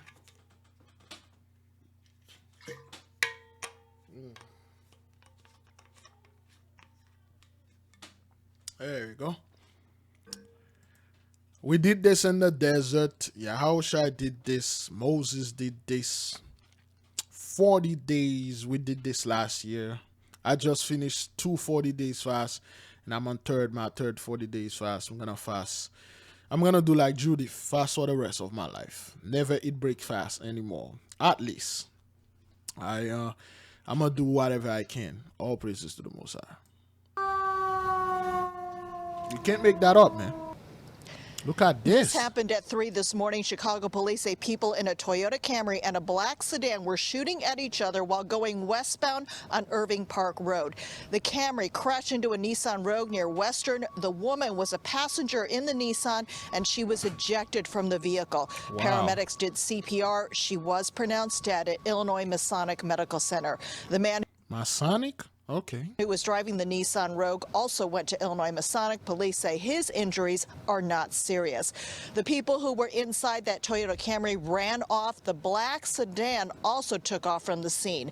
2 cars left near the intersection suffered severe damage. The area blocked off with crime scene tape includes a mobile gas station. Now, last week, Chicago police investigated an incident involving people in She got the number 9 in her hand, but anyway. 2 cars shooting at each other. 5 people were shot. 4 of them were innocent bystanders, and that happened in the Fulton Market District. In this case, police have not said how many suspects they are seeking. On the north side at Irving Park Road and Western. All right, thank you, Mrs. Wang. All right, let's go ahead, brothers. The ley line is very active. Nationwide truck driver shortage, but you generally don't see them behind the wheel of a big rig. Now that's changing. This is not your typical truck driver. I just turned 17. That's right, Isabella is just 17 and driving an 18-wheeler. All right, so yeah, this is beautiful. This is beautiful here. All praises to the Most High. I believe in Florida, at least you need to be 21 years old to do that, to even get inside of this. I'm not quite sure where she at, but they have a truck driver shortage, and then they got those teenagers, which is nothing wrong with that. I wish I could have done this when I was 17 instead of, chasing after cookies and all that, spending on my entire life and then getting none. So, and you got these driver shortages, and they are getting teens to become drivers because they really can't find anyone. A lot of those people are no more. They don't want to say this, but that's what that is. Her feet barely reach the pedal. Yeah. But she's not alone. Teens are coming to the rescue of the nationwide trucking shortage. That's a nice, clean truck. That's a nice, clean training truck. Usually those things are horrible, ragged, whatever, man. I am 16 still, and I do not have a license. At Patterson High School in California, these teens are enrolled in one of the first truck driving programs for high schoolers in the U.S. All right, it's a program. That's good. Instructor Dave Dine. There is a huge need. We're short about 63,000 drivers today. 63,000. You know what to do. Isabella says her mom is a little worried. My mom was more nervous overall because the idea of truck driving scares her because of all the reckless drivers in the road. She's getting a hands-on lesson in truck maintenance and safety. Yep. And if it was flat, you'd feel like it would be like a dud. It would just, the hammer wouldn't react very much. And that would be an indication of a flat tire. Well, you should buy a air tire gauge. That's the best way to do it. All praises to the Most High. All right, well, that's good. Yeah. To prepare them for the real road, they spend 30 hours in a driving simulator. Grab the shifter and make sure it goes back and forth. With no end to the trucking crisis in sight, it's teens to the rescue. All right, then. This is beautiful. At least. All right. We'll see what's going on, man. You people don't want to tell the truth why you have 63,000 driver. You're 63,000 short, as if all the driver retired or something like that. We'll see. All praises. Leyline very active. All right. Susan, good evening, everyone. We are at the Victorville area CHP office where earlier this evening a group of people gathered to demand that the investigation into this. Again, Victorville, Michaelville, all right? Victor is another name for Michael, all right? Deadly hit and run move faster.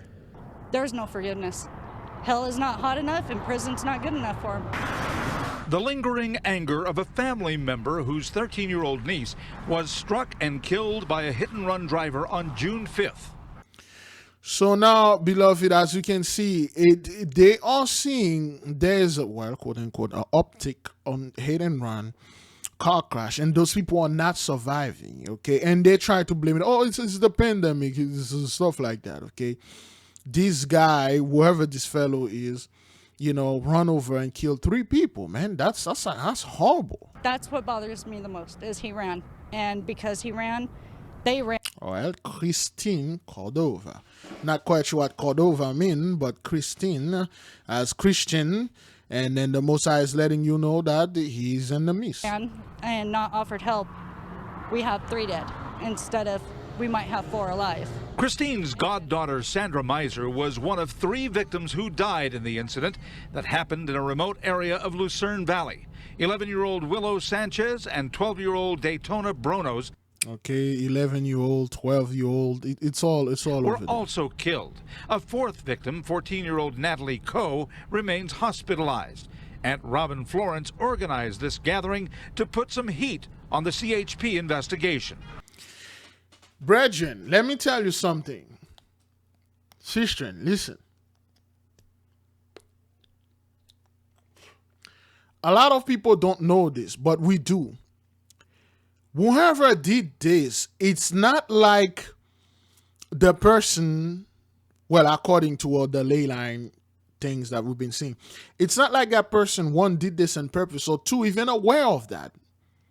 It could be that woman that holding the sign did this. She didn't even know about it.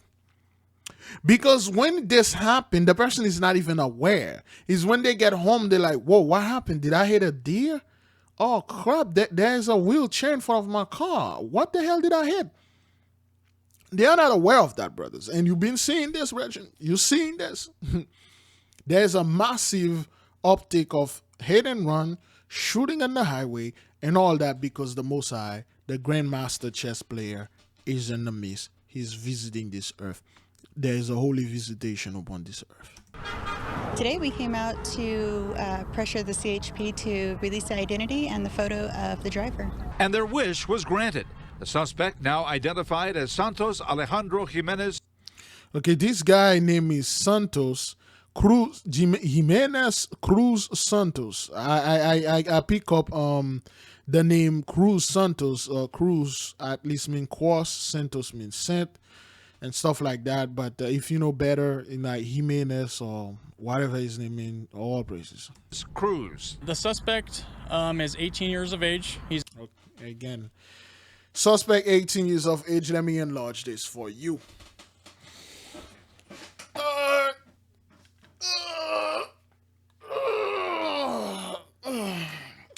Excuse me, man. My back, boy. I've been sitting for a while now.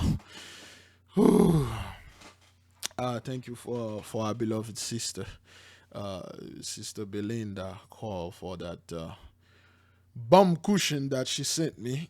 Helped me a lot with my issue. We got Officer Michael Mumford. You can't make that up. You can't. Victorville, Michael Mumford. The driver is 18 years old.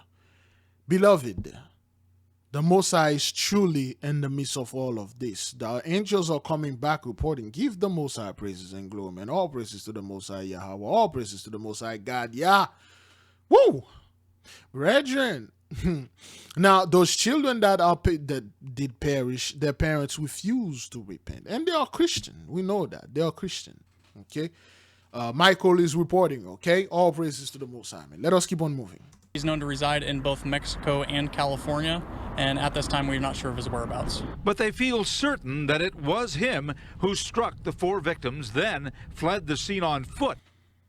Oh, okay, so, all right. They are Christian anyway. Leaving his vehicle behind. There was no aid rendered. There was no 911 call. He left the scene. So the family's here for the justice of the fact that no aid was given and they didn't stop to help anyone or even call 911. But there were other calls that night, like the one to Priscilla Napier, who received an early morning call to her home in North Carolina. Me, my mother, my sister, my wife, we got in the truck and we left within 2 hours. Okay, what? I'm not quite sure. My what now? Hang on. We got in the truck and we left within 2 hours. Let me see. In North Carolina. Me, my mother, my sister, my wife, we got in the truck and we left. Okay, wait. I don't know what she. Sometimes I make mistake. I wanna. She wear a shirt say blessed, blessed. Is that what that is? Let me hear what she said again. Me, my mother, my sister, my wife, we got in the truck and we left. Okay, me, my sister, my wife, we got in the. Okay, so now, all right then. Well, okay, I got it. Within 2 hours. Okay. Of getting the news. Cross country. Cross country from North Carolina to here. And now, almost 4 months later, the family is anxious for authorities to get the man responsible, and they plan to help. We are going to start raising money for a reward for any information leading to the arrest. Law enforcement says they have everything they need to investigate this case, everything that is except for the suspect himself. In that regard, it can be agonizing for those who hope that the wheels of justice would turn faster. That guy's long in Mexico right now. He won't catch this dude. All praises to the Most High.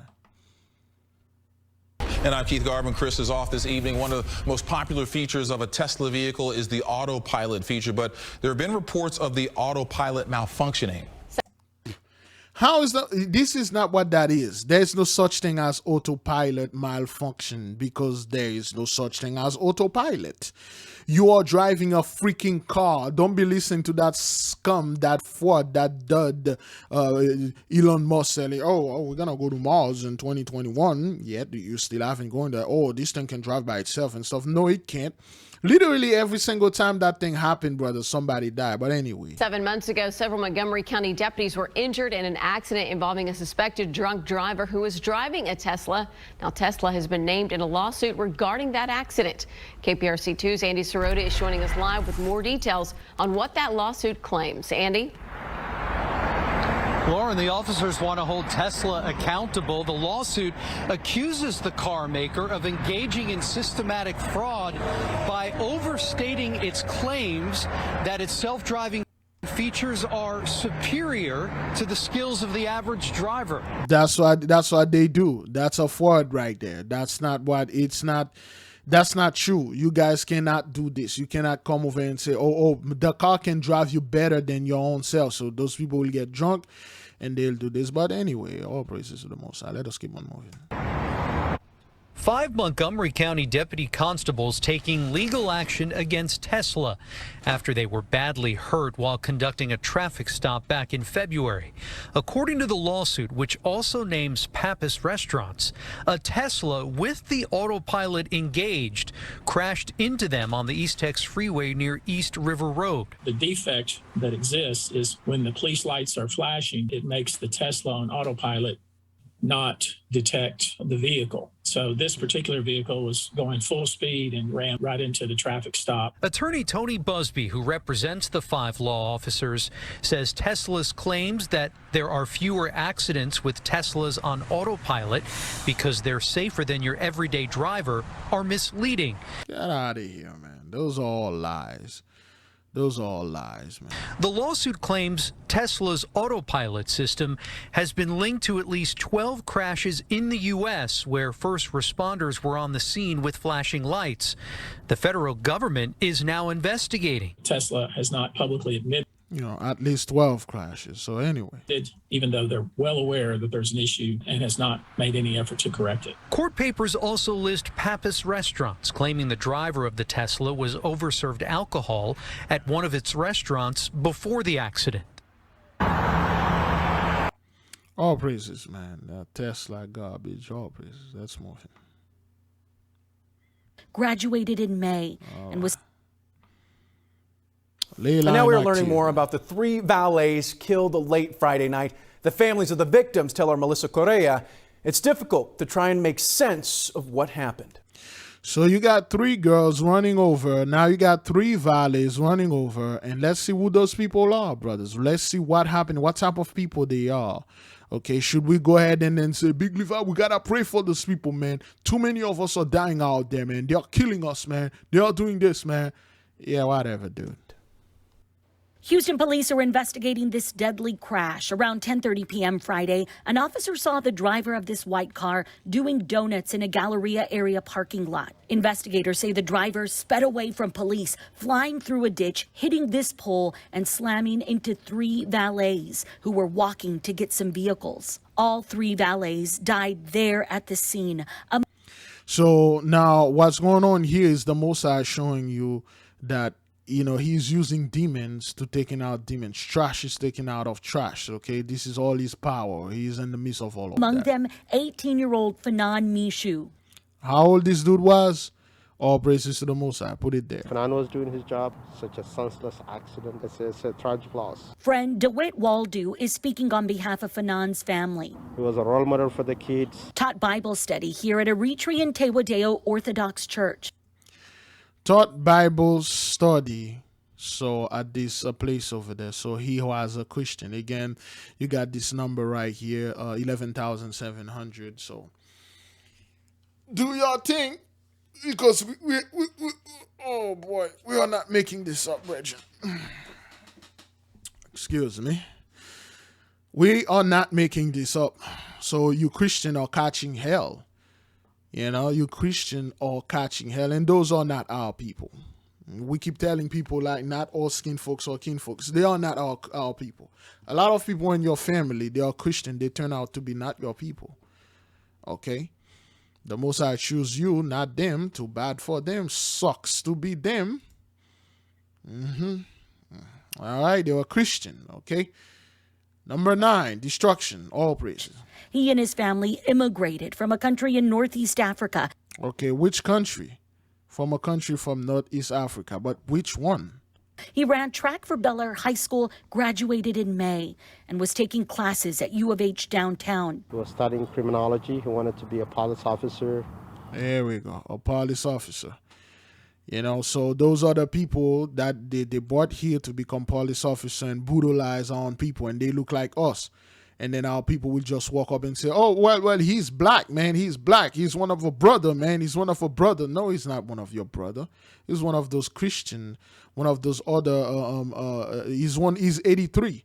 He's 83. He's one of those some 82 that come here to brutalize our people, want to become a cop. And so all the things, if you are an immigrant, you come here, you want to become a cop, man, so you can brutalize our people. Yeah, the Most High say no more, man. Take 3 of you out. Serve the community, the city that he loves so much. A college student by day, valet by night. He was the breadwinner of the family. Supporting his dad, who was chronically ill, and his mother, who was raising Fanon's 3 younger siblings. He was such a kind, nice, but most importantly, very responsible kid. Valets, Fanon Mishu, Nick Rodriguez.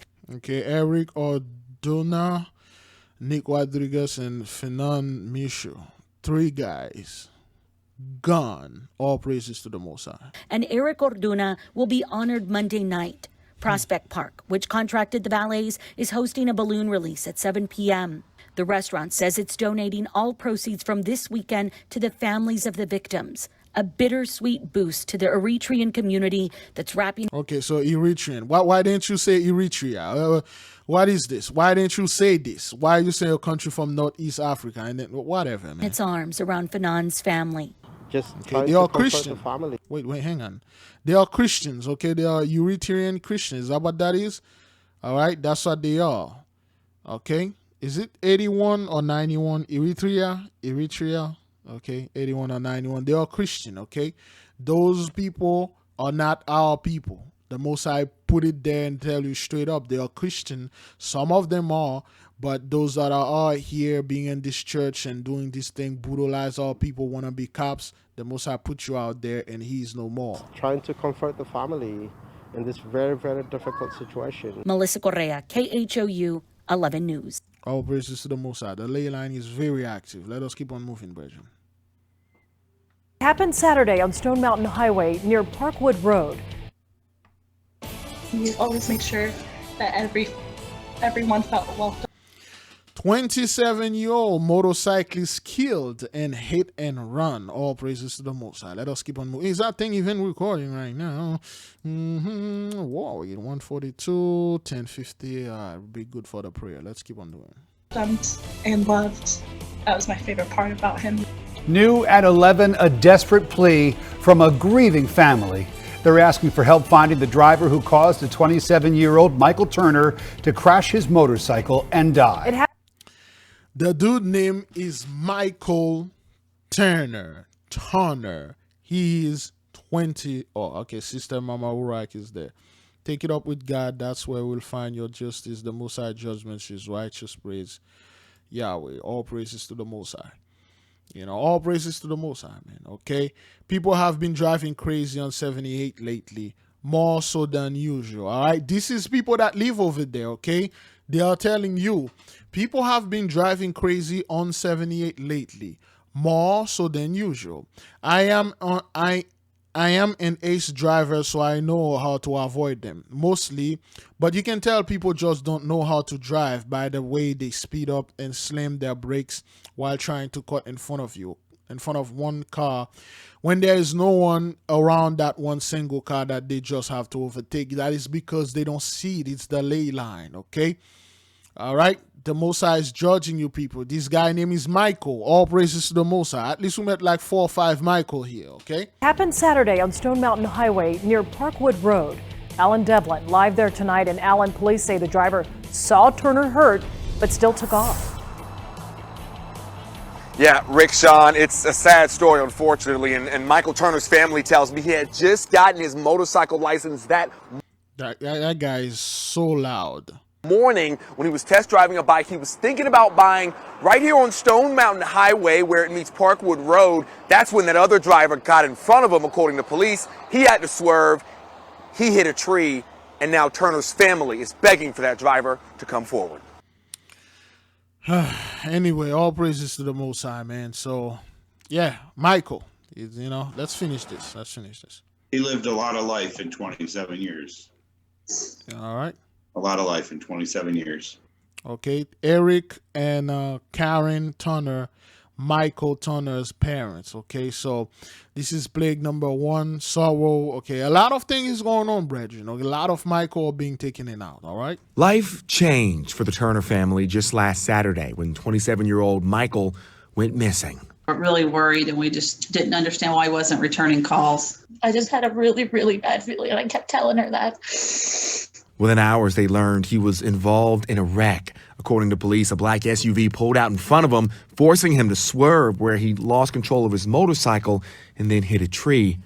He died from his injuries. He always was the life of the party, and he always made sure that every Valerie.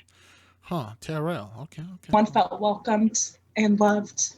That was my favorite part about him. He was just loving, would do anything for anyone. But even as the Turner family grieved, the Turner family.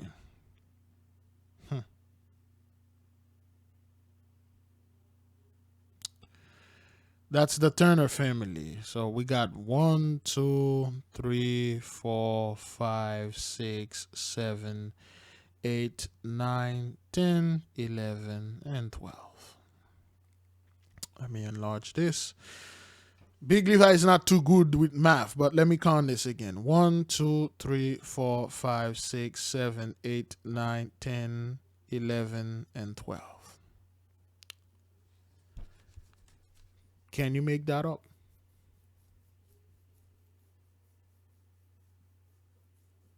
Can you make this up?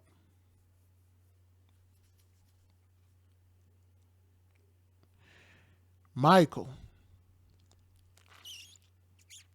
you can't make that up, man. We give the Most High praises and glory. The search for the driver of that SUV continues. Police say after causing the wreck, they left the scene and haven't been seen since. I want to believe that they were just scared. I want to believe that they're just scared and that they want to come forward. I want to believe the best, that this person is not bad, that they were just scared. They were scared, made a mistake. People make mistakes. People make mistakes. But mistake or not, they want justice, and they're not resting until they have it. We're hurting so bad, all of us. Sorrow, plague number 1. Okay, sorrow. A lot of sorrow going on, right, Regin? All right. All of his friends, just everybody's hurting so bad. Now, you may have noticed in a couple of those pictures of Michael that were just up on your screen, he was doing a certain hand symbol there. Now, his mom, his dad, and his sister, they all went and they got matching tattoos today. This symbol right here, it's got Michael's name on it, that symbol, and then the year he was born. You guys don't know what you're doing, okay? When you see people doing crap things like this and then you do that same thing, get out of here. All praises. Let's move to the next. Or the public. Let me see what's going on here. All right. State police investigate the death of... All right, brethren, I think we're done with the ley lines, so let us move to the sword right now. Let us take the sword, see what's going on with the sword out there. Of one of their own. This afternoon, a trooper was found shot in his car on the Dan Ryan near 43rd. He's been identified as 36-year-old trooper Gerald Mason. He was rushed by fellow officers to the University of Chicago hospitals after that shooting, but he later died from his injuries. WGN's Jenna Barnes joining. So, this fellow right here, Mr. Gerald Mason, remind me of Pappy Mason, but anyway, so this guy, those are the guys, that joined forces, and then they joined the establishment against our people, and somehow, plague number 9, execution by the sword, okay? So execution by the sword took this guy, and he's no more. So we don't know what happened, but this guy, they found him on the highway. He's dead. His injuries. WGN's Jenna Barnes joining us now live from McCormick Place, where an update on the investigation just wrapped up. Jenna. Yeah, Micah and Ray, we just learned Illinois State Police are calling this a death investigation, and they say they're... And then in the microphone, you can see what's in the microphone. Go ahead, so. There is no threat to police or the public. Trooper Gerald Mason was an 11-year veteran of the Illinois State Police. His coworkers say he was hardworking and known for his strength. Many people called Mason the Hulk. He was a solid, strong man. He even ripped his trooper pants during a foot pursuit because of those big muscles. All right, well, those big muscles could not save him, okay? A lot of our brothers, I think one sister sent me something about a bodybuilder. A bodybuilder was telling some truth about muscle building and things like that, and and there's that craze online about fitness and all that garbage and crazy stuff, man. Anyway, Around 1:45 this afternoon, Illinois State Police say Trooper Mason was found in his squad car on the local lanes of the inbound Dan Ryan at 43rd Street with a gunshot wound. They tell us both civilians and other officers rushed to help him. It is certainly reassuring and encouraging. okay. First of all, those guys, do they carry those little camera or the car? They ain't got camera in it. In this day and age, when people can seem very cynical and very indifferent to the pain and suffering of others, that so many people step forward to try to yeah, we really don't care about cops, but anyway, that's what he's trying to say. render whatever assistance they could in this situation. An unmarked car pull up real fast. Then maybe 6 or 7 police officers grabbed him, looked like they had him in some kind of tourniquet or a rug or something, and they transported him out of the state trooper car into an unmarked car and then rushed away from the scene. But police say Trooper Mason died from that gunshot at 2:15 this afternoon. His body escorted in a procession to the Cook County Medical Examiner's office. Mason was 36 years old. Mason was 36 years old. No wonder. Now you free, Mason. All praises to the Most High. This is a sad moment. Okay, they're still not telling us what the hell happened, but anyway. We are hurting. Mason's family is hurting badly today also. That investigation shut down the inbound Dan Ryan for hours this afternoon. The expressway has since... Again, he was killing Dan, the tribe of Dan. All praises. Let us keep on moving. About that suspect tonight. Again, let us go ahead. Begin with breaking developments in that school shooting in Southwest Houston. We've now learned the identity of the accused gunman. Thank you for joining us tonight. I'm Chris Gutierrez. Hello, I'm Dominique Soxa. A family member confirms that Dexter Kelsey. Crap, it's already 11? All right, let me let this play. Dexter, that's the guy that Jiffy popped the high school over there in Texas, I believe. Is the suspected shooter at Yes Prep Southwest Secondary School. The 25-year-old man is a former student of that school and remains in police custody tonight. The school's principal, Eric Espinoza, was grazed by a bullet in that shooting. He's already back home tonight after he was released from the hospital. We have live team coverage tonight on the shooting investigation, the principal's recovery, and the counseling that's now available to students. We begin with our Michael Laparty live at the school tonight. And Michael, what have you learned about another Michael? Michael, what have you learned about that suspect tonight? Chris, the adoptive mother says the suspect is her son. She told us that he used to live just a few blocks from campus over in this direction. And she also told us that he graduated from this school. While police have not released a name, a family member says 25-year-old Dexter Kelsey is the suspect in today's school shooting. This guy, 25 years old, he's a former student, and then he came in the school, Jiffy Pop people, all praises. Yes, Prep Southwest. I just talked to the police officer about 20 minutes ago, and they verified that it is Dexter. Doris Kelsey is Dexter's adoptive mother. I couldn't believe it was him. Then I asked him, how did he get a gun, because he didn't own a gun. Well, they just passed a new law in Texas. You can just go ahead and buy a gun. And he told me that Dexter told him he had ordered it off online. So far, the school has said a former student shot through a this. window in the front entry, and the principal was taken to the hospital after a bullet grazed him from behind. The teacher just went running to the door and closed it. Yeah, this kid probably got the worst last name right now. That kid last name is like a plague unto him. All praises to the Most High. That kid last name is wreaking havoc around the world. All right, Giovanni. And she said, get under this. Some students and parents were shaken up. I was really worried, and I was calling my wife. And Again, Victoria, Victor, Michael, all praises. I was trying to call the school, and I was trying to call her on her phone, but she never answered the phone. Doris says Dexter had some mental health issues, and she doesn't believe he was in his right mind. I apologize to the school community because I didn't know Dexter was in the state of mind that he was in.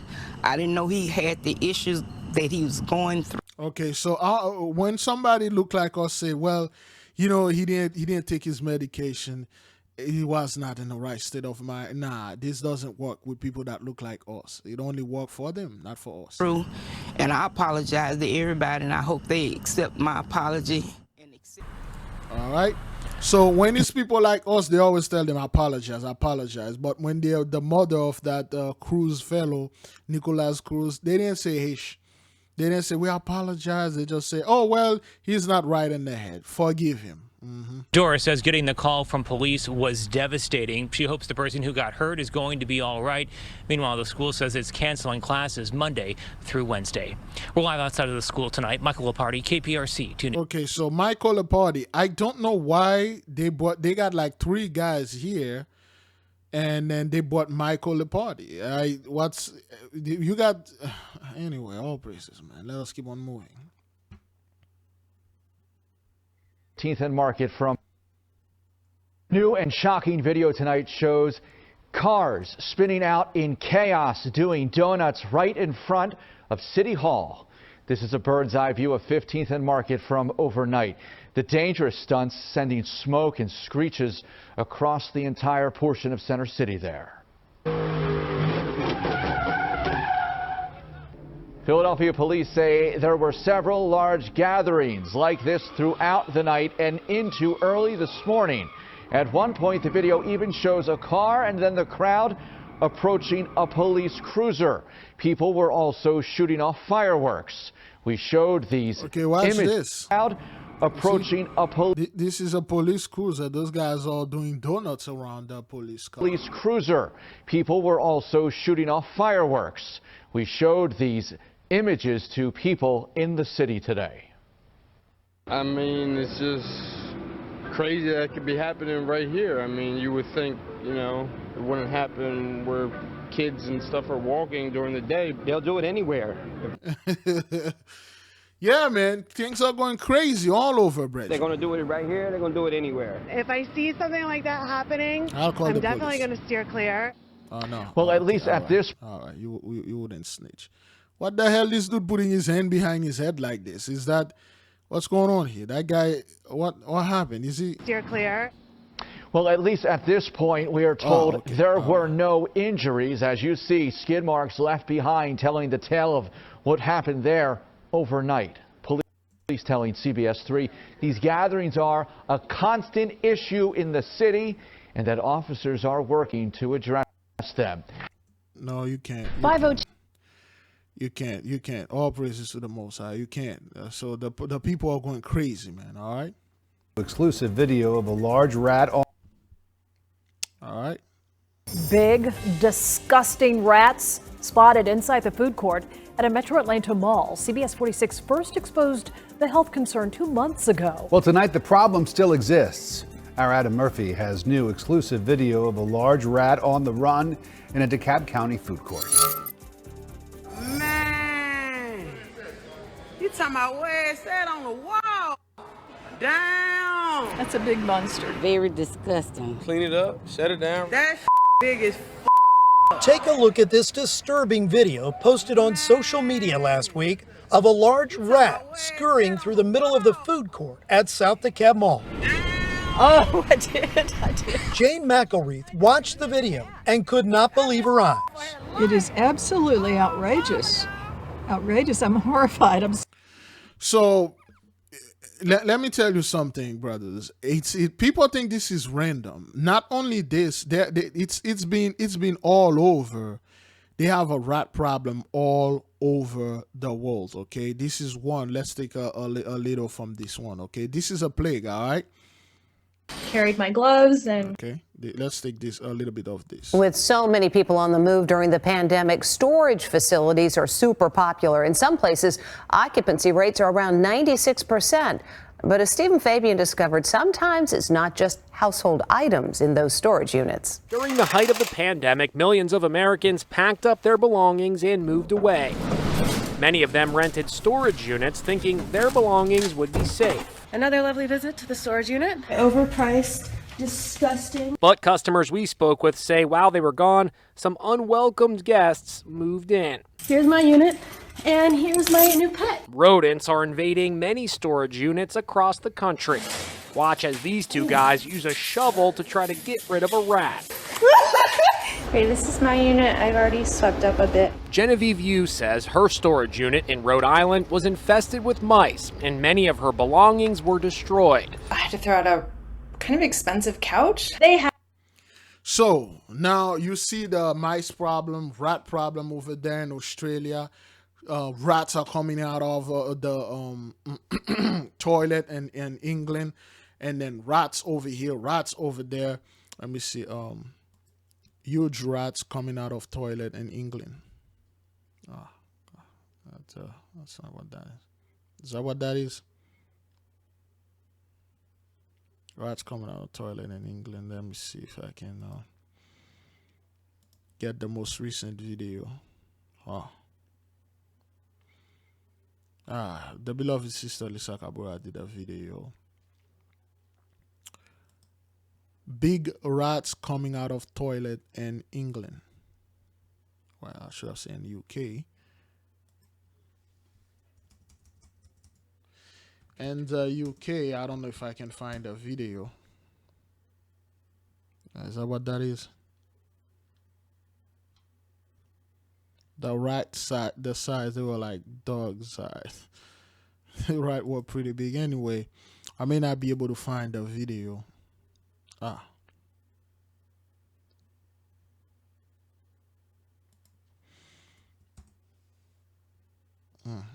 can't find the video. But the point is, like, there's a lot of problem with rats. Those are pestilence, okay? All praises to the Most High. Let us keep on moving. During a gun battle. 5:02, back to our breaking news here this morning. A nursing assistant shot and killed by what police say was a heavily armed co-worker inside of Jefferson University Hospital in Center City. Now, 2 Philadelphia police officers, they were also shot during a gun battle with that same suspect. Eyewitness News reporter Wakisha Bailey joining us live this morning from Penn Presbyterian Medical Center, where those injured officers are being treated and where we got an update from the police commissioner. Good morning, Wakisha. Yeah, good morning, Janelle. So that's the suspect as well as 2 officers. They are all here at Presbyterian Hospital. And we just learned that the suspect was heavily armed, carrying 2 guns, one of which happens to be a rifle. Now, we're just across the street from where a large gathering of police officers were just a short time ago, but they have since cleared. But there are just a couple of officers at the entrance. Now, this all started at Thomas Jefferson University Hospital at 11th and Chestnut in Center City. Police say just after midnight, a suspect wearing scrubs, a backpack, and a mask shot and killed a 43-year-old male nursing assistant. So you got the nurse. Not only, brothers, those nurses, they are short and they're being overwhelmed. And then you got this guy. He's 43 years old. All praises to the Most High. And then he come to these people and then he shot and killed his co-worker. Okay, this happened today. Okay, this happened today. It's just like it happened overnight at 12 a.m. today. So brothers, this is not a joke, man. And you are seeing how the Most High is doing this, and then he's using the plague. He's judging to the 10 plagues. This is plague number 9. And this fellow is working in a hospital, stressed, they're arguing and things like that. Some of our brethren, some of our sisters or nurses, they are working in hospital and they cannot stand manager or somebody over there, a snitch, a demon, some kind of co-worker that have an evil spirit upon them, and they pray against that person, and then that person move. But some people don't pray; they use their gun. All praises to the Most High. On the 9th floor. Now, police tell us that the suspect also worked at the hospital as a nursing assistant, but it's still unknown how the two knew each other. Now, shortly after, the suspect drove off in a U-Haul truck, and police were notified of a male waving a large rifle-like gun. They then located the suspect and the truck near Parkside Avenue in West Philadelphia, and authorities tell us the gunman and police then got into a shootout not far from there in a wooded area behind the School of the Future. Now, this morning we heard from Commissioner Danielle Outlaw. When the officers arrived there, 4 of our 16th district. All right, Danielle Outlaw. We'll go into the book of Danielle, okay? Wow, her name is Danielle Outlaw, an outlaw being a cop. Okay, all right, okay. District officers encountered the male. That male, who was the shooter, fired at the officers, and 4 of the officers returned fire. We learned that he was wearing body armor and was carrying multiple weapons. In addition to the long gun, which was believed to be an AR-15, was also carrying some form of a handgun, a semi-automatic handgun. And once again, 2 officers were shot, one in the arm, the other suffered a graze wound to his face, and one of them is expected to have surgery. And we are outside here at Penn Medicine, and now just about an hour ago, the mayor did arrive, but he did. Anyway, cleaning the toilet. Anyway, so this guy, he just walk up in there and shot and kill an employee, and then go around and shooting at police. I don't know if he shot. Let me see. Nursing assistant shot, killed at Jefferson. 2 police officers shot. I don't know if they killed the guy or if they have him, but all praises to the Most High. The sword is heavy in the land. All praises. Thank you. Developing this morning, Broward Sheriff's deputies searching for the shooter who opened fire in Dania Beach last night. 1 person was killed. We need to get straight over to Parker Branton. He's live at the scene with the latest on this investigation. Parker. JC, good morning, and we are getting closer to the scene this hour. You can take a live look right now at one of the mobile units here with the Broward Sheriff's Office. This is along Southwest 2nd Avenue at 13th Street. There's a lot of questions this morning as to what exactly happened here. We are hearing that this was a drive-by where 1 person died. Let me take you to some video that we shot last night to give you an idea of how the scene has developed overnight. It happened sometime before 11 o'clock at night. BSO deputies responding to this area, a number of them putting crime scene tape up in this neighborhood. Again, we are hearing that 1 man is dead. We are still waiting to get more information again on what exactly happened. We're hearing that this is some type of shooting, but I can tell you there are a number of BSO deputies. I think that's a great reporting. Anyway, and Dania Beach, which is close to Fort Lauderdale, somebody got Jiffy Pop, a lot of popcorn lately, man. We give the Most High praises and glory for that. All right. Tonight on the 10 o'clock news, new details revealed in the deadly shooting of a Nassau County deputy, including what the shooter said before he grabbed his gun. This is the new mugshot of Patrick McDowell, uploaded to the Nassau County Jail website. McDowell, Paul McDowell. All right, McDowell. What's going on here? Jiffy popping people? Okay. Although right now he's being held in Duval County. Yeah, McDowell was accused in the shooting death of Deputy Josh Moyers. The arrest affidavit that's being released paints a tragic picture of what led up to the shooting and what happened after. Tonight, we're hearing from Deputy Moyers' colleagues. First, though, we head to Joy Purdy with details from that arrest report. Bring us Joy.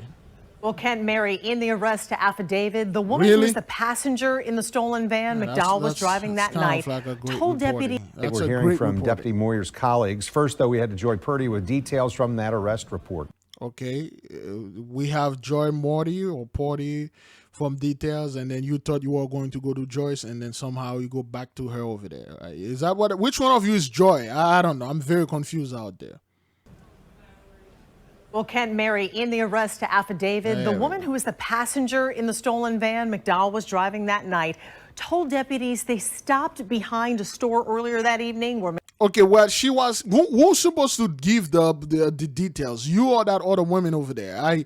I'm very confused. But anyway, well, whatever. McDowell got out and into another car. The woman says he returned to the van, put an unknown substance in the glove box.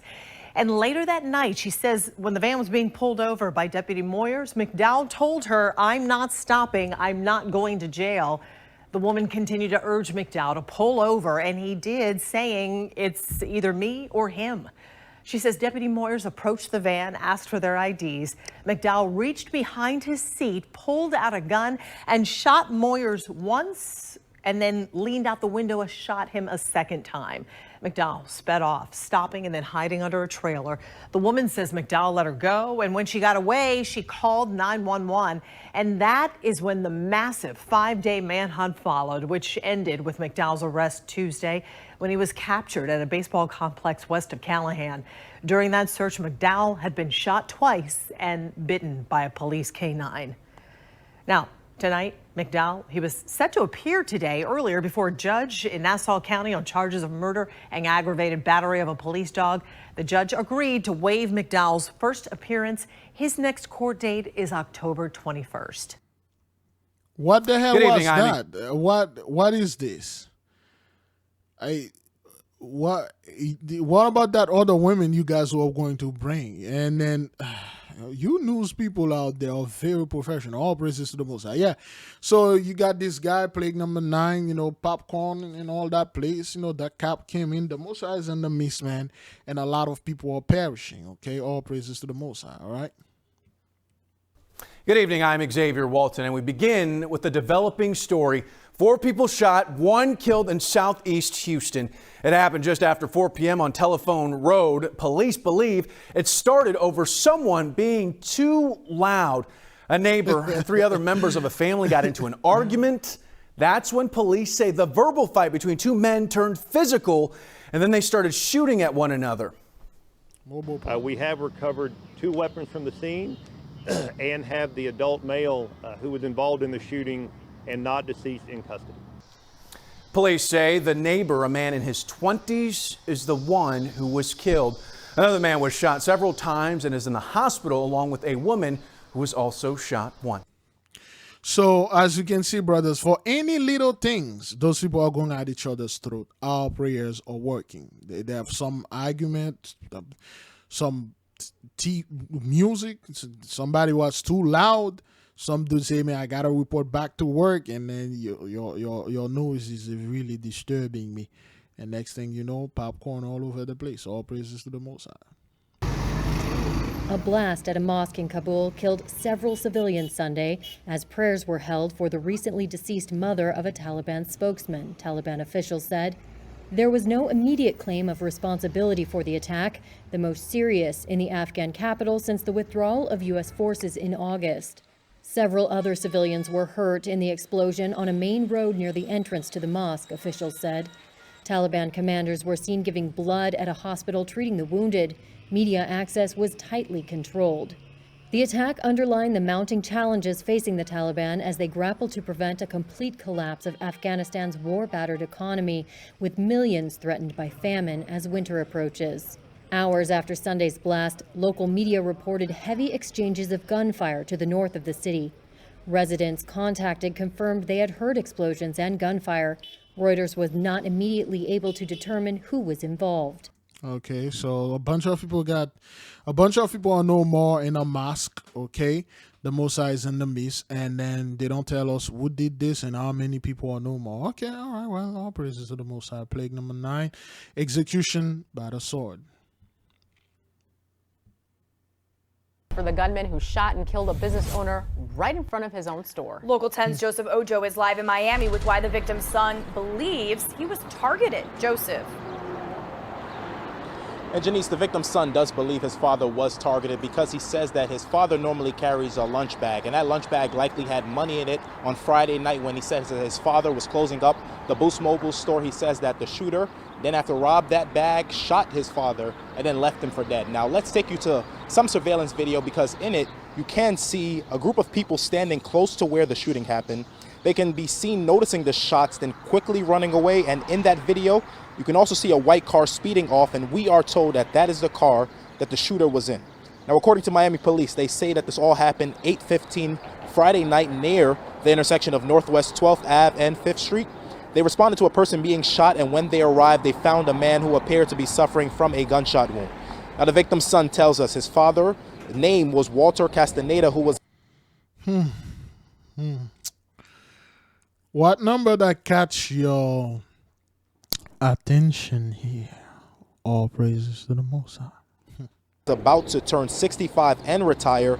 He was also the owner of this Boost Mobile location, and he says that the sad part about all of this is that the victim's 2 grandchildren saw their grandfather suffering on the ground. Take a listen to what he had to say. They were just waiting for him, the individual, attack him from the back with the gun. The family is completely, doesn't believe it. We just go home, we go to his bed, and he's not there no more. That's the thing.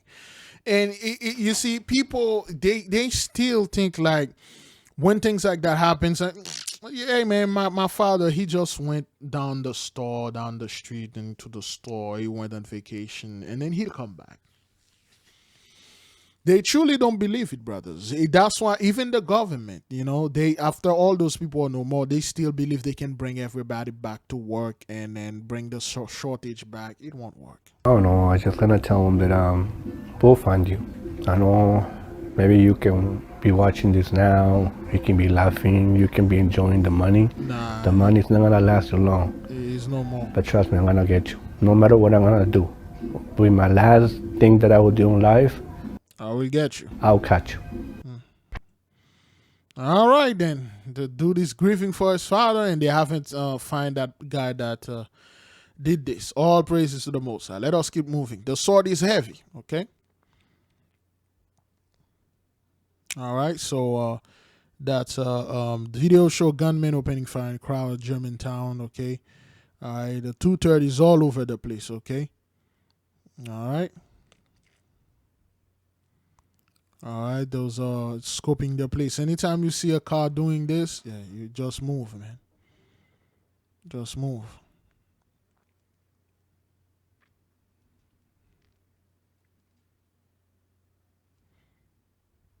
And then there you go. All right. They just shoot a bunch of bullets and stuff. And then that's what they do. That's what the 230 does, okay? They just shoot a few stuff, and then they just shoot. They got somebody say something about me and the music. Negro, what's up with you? All right, whatever. Now to a developing story from Florida with a local tie. Authorities say an electrician from the Lehigh Valley went on a killing spree, attacking his co-workers and their families. The sheriff says Sean Runyon, who is from Nazareth, killed 2 people and critically injured a third who isn't expected to survive. Runyon was armed with a knife and a baseball bat. This happened in Polk County at a home they were sharing for a temporary work project. So, this story happened, this incident happened here in Florida, Polk County. This guy, name is Ryan, Ryan or Ryan. He was an electrician guy. So the reason why I don't want to get Sheriff Jody, because they always try, say you are copying our stuff, and then they will send me letters through YouTube and stuff. So this guy, he literally, brethren, killed 4 people. He killed 3 people that he killed. He brutally beat them with a baseball bat and stabbed them to death. And the other one that he beat, and that person died in the hospital. He went to work. He came from Pennsylvania. And when he came down there to work, and then his supervisor saying something to him, he didn't like that. So he punched the supervisor, and then he grabbed a baseball bat. It beat him to death, and then he went to the housing where he was staying. He beat 3 other people to death and killed all of them with a knife and everything.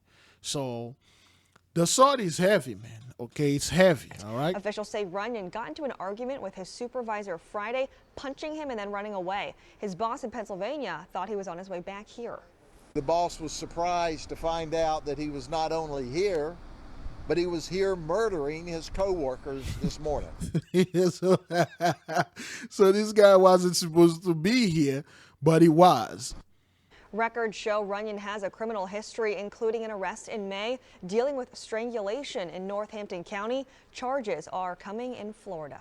All right, so he was already an angry guy, so all praises, man. New information in the shooting of an innocent 16-year-old girl in Brooklyn. Police have just released new images of the suspects wanted in the case. Just a short time ago, investigators sent these pictures. They're looking to identify the people seen here. The victim is identified as Kyla Simone Sobers Batiz. She was shot in the head and underwent surgery and is now in critical condition. So the 2/3 is all over, taking those Christians out, all right? The shooting happened Friday afternoon at a crowded park near Nevins and Wyckoff Streets in Borum Hill. Investigators say the motive for the violence remains unknown, but the teen was not the intended target. Exactly. So they were trying to shoot somebody else, a stray bullet, all praises. Inside their home. Today, prosecutors say Elliott admitted to stabbing his sister, but was sleepwalking when he did it, he says. Oh, boy. Now we're hearing from his parents for the first time.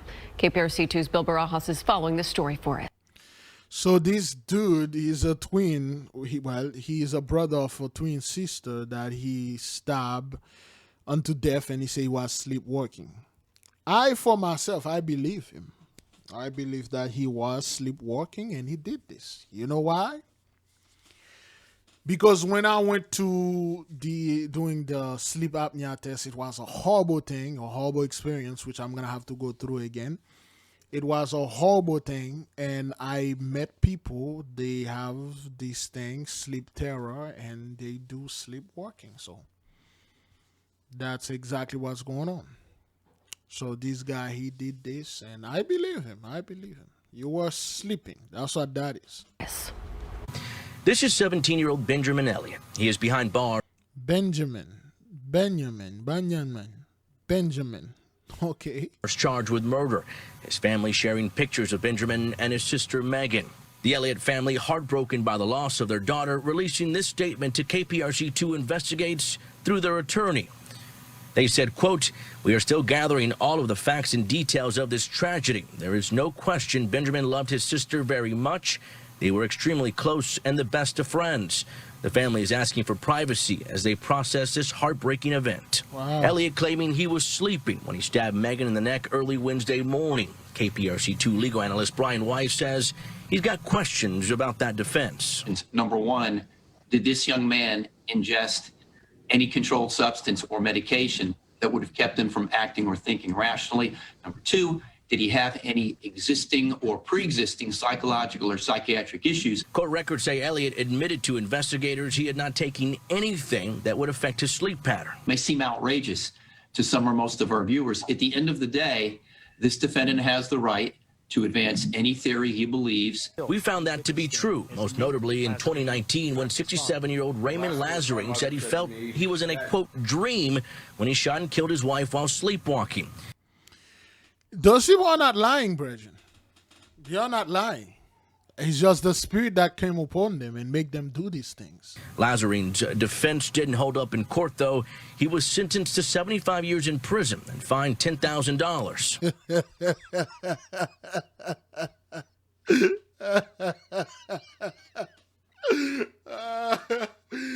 This dude said, "Hey man, I was sleeping. I was in a dream. I saw somebody break into my house and I shot and killed him. Next thing I know, it was my wife."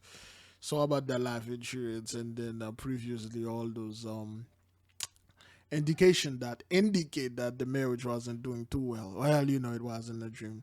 Sir, you're gonna spend 75 years in that. Plus, we're gonna charge you $10,000. You know, this dude, crazy stuff, man. Oh. And Benjamin is being held here at the Harris County Jail in a mental health unit. His bond was set at $100,000. Crazy things, man. Crazy things. All praises to the Most High. Total. WGN's Jewel Hillary joining us now with the latest. Jewel. Hi, good evening, Micah and Ray. Right now, we're along the Kennedy Express. Okay, let me go this.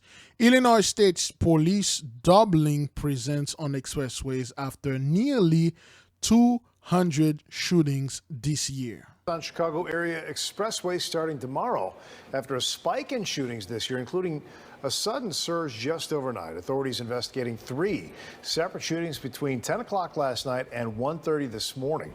At least one person was seriously injured. The number of expressway shootings already well above last year's total. WGN's Jewel Hillary joining us now with the latest. Jewel. Hi, Jewel. What you got? Hi, good evening, Micah and Ray. Right now, we're along the Kennedy Expressway, and sadly, nearly 200 shootings have taken place on highways in the Chicago district this year. Tonight, we had an opportunity to speak to the sister of a highway shooting victim who has lots of questions for authorities. Again, beloved, they are seeing this. They are seeing that this is not normal, okay? With her holding the microphone, which has a very good number in it, and then execution by the sword. They are seeing how long we are into this thing. Oh boy. I gotta begin the prayer in like 20-30 minutes. Yeah, they are seeing that, brothers, okay? They are seeing it. Between Wednesday night and early Thursday morning, gunfire rang out multiple times across Chicago highways. The first shooting injuring one person traveling on the Eisenhower near Kedzie Avenue. The Tribune reports shots then rang out on the Jane Addams Memorial Tollway and the Bishop Ford. Tonight, WGN talked to Alma Hill, who lost her sister Tamara Clayton to a shooting on I-57. I-57. You know what to do? Let's do your thing. In 2019. Hill has several questions for authorities investigating the epidemic of expressway violence. I know that some of these people. Wow, her name is Alma Hill? Wow. Oh, let's see if we can get Alma Hill. Okay, well, let's keep going. The Book of Alma and the Book of Mormon are doing it. They're repeat offenders, you know, and I want to know, do they know their names? Do you know the area that they come from? How do you know how to tackle them? Because if you don't have a good profile of who these individuals are, how can they effectively fight the situation? In an effort to prevent highway violence, Illinois State Police plan to double up on patrols on It's not going to work. Highways starting Friday. They'll shift officers from around the state to the Chicago district. I have always been very supportive of the Illinois State Police. Of course. But I need to know that they're utilizing the resources that they have. And if those are not working, what's the next step? What can we do to suck up to you guys? And that's why your family member is no more. Okay, those are the Negroes that suck up to the police and all that. Okay, in 2020, they had 128 shootings. So that's when we started. Now, through September, they got like 185 shootings. Okay, so, and that's like September 30th. We still got like 90 days out, I think, through this month, to this year. And then they're going to get a hell of a lot. To Illinois State Police, local highway shootings have increased dramatically. In 2020, there were 128 reported expressway shootings. As of today, there have been 185 shootings compared to 83 at this time last year in the Chicago district. The Tamara Clayton Camera Expressway Act, signed in 2019, allocated more than $12.5 million to install high-definition cameras along Cook County expressways. Hill, who says her sister's shooter remains at large, says she wants to know where the cameras are located. She also wants authorities to share what they can on the camera's effectiveness. Are they having good surveillance on what the cameras are really producing? Do they have people who are monitoring the recordings of the individual? All praises to the Most High, man. They are seeing this. All praises. Like a wild scene in Chicago's Austin neighborhood. WGN's Julian Cruz is live at the 25th District Police Station with more on that. Julian. Mike, a wild scene in Chicago's Austin neighborhood. 4 men getting out of a pair of vehicles and opening fire on a family as they were inside their home. That family, according to police, returning fire. By the time this violent incident was over, 1 man was dead. Somebody came over here, 2 cars, a black Charger, a turquoise Charger, and came over and shot my mama's house up. Veronica Jones says her mother's house got shot up near Mason and Division, and to make matters worse, Jones fearing the gunmen were targeting children in the home, but fortunately no reports of any injuries to kids in this morning's harrowing incident. Shooting from a building. So far, looking out the windows on the 2nd floor, we got a red shirt, black male. Reports of a man shooting from a building. The gunfire, according to Chicago police, in response to 4 gunmen who appear to have mounted an organized assault on the home, frightening nearby residents like this woman who asked us not to use her name. It don't make sense. Every day I hear somebody getting shot.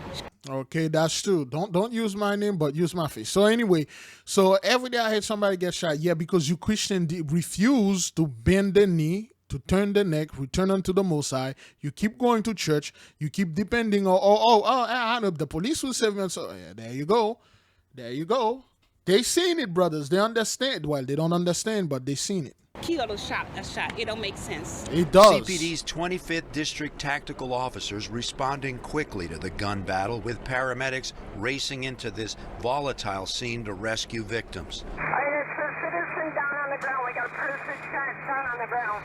1 wounded individual believed to be an offender rushed to West Suburban Hospital in Oak Park, where he was pronounced dead. 2 victims from the house were taken to nearby hospitals as well. A 3rd victim said to have driven himself to the emergency room, as Chicago police were able to safely evacuate a man, woman, and small child from the home on the 1200 block of North Mason in Chicago's Austin neighborhood. Offenders shooting from that black and blue Charger. The attackers jumping back into their vehicles, fleeing the scene, according to witnesses. 1 vehicle later found abandoned and burnt at Chicago and Lockwood, and the other vehicle, a dark blue Dodge Charger, crashing into an Oak Park gas station, the driver escaping on foot. We're with the black Charger at Harrison, Austin. There's a weapon inside this car. And Chicago police looking for the driver of that Dodge Charger. So once again, 2 wounded and 2 are in police custody, but this is a developing story. We'll have more for you coming up on the W. Plague number 9, all praises to the Most High. The sword is heavy, man. All praises. Humo de los invernaderos. Now, watch this, brothers. La Palma Volcano. Lava pours to new vent as lockdown lifted, okay? All right. Got this.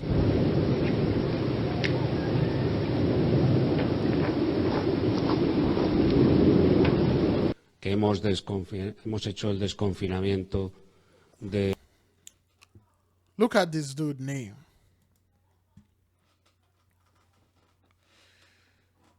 Look at that fellow name.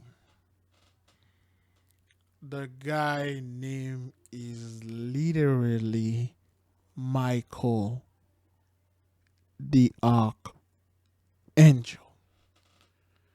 The guy name is Miguel Angel Morquelde, director of Pervorca Responde Community.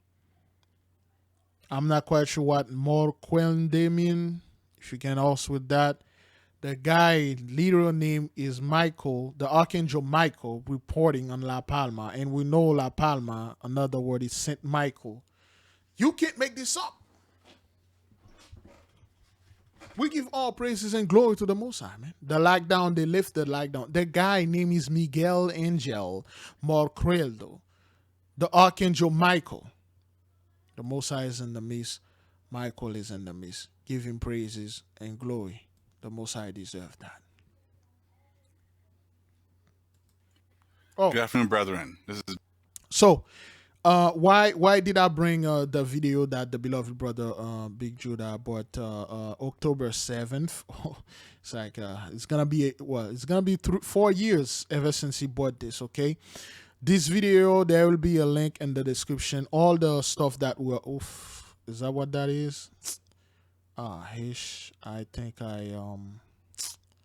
crap.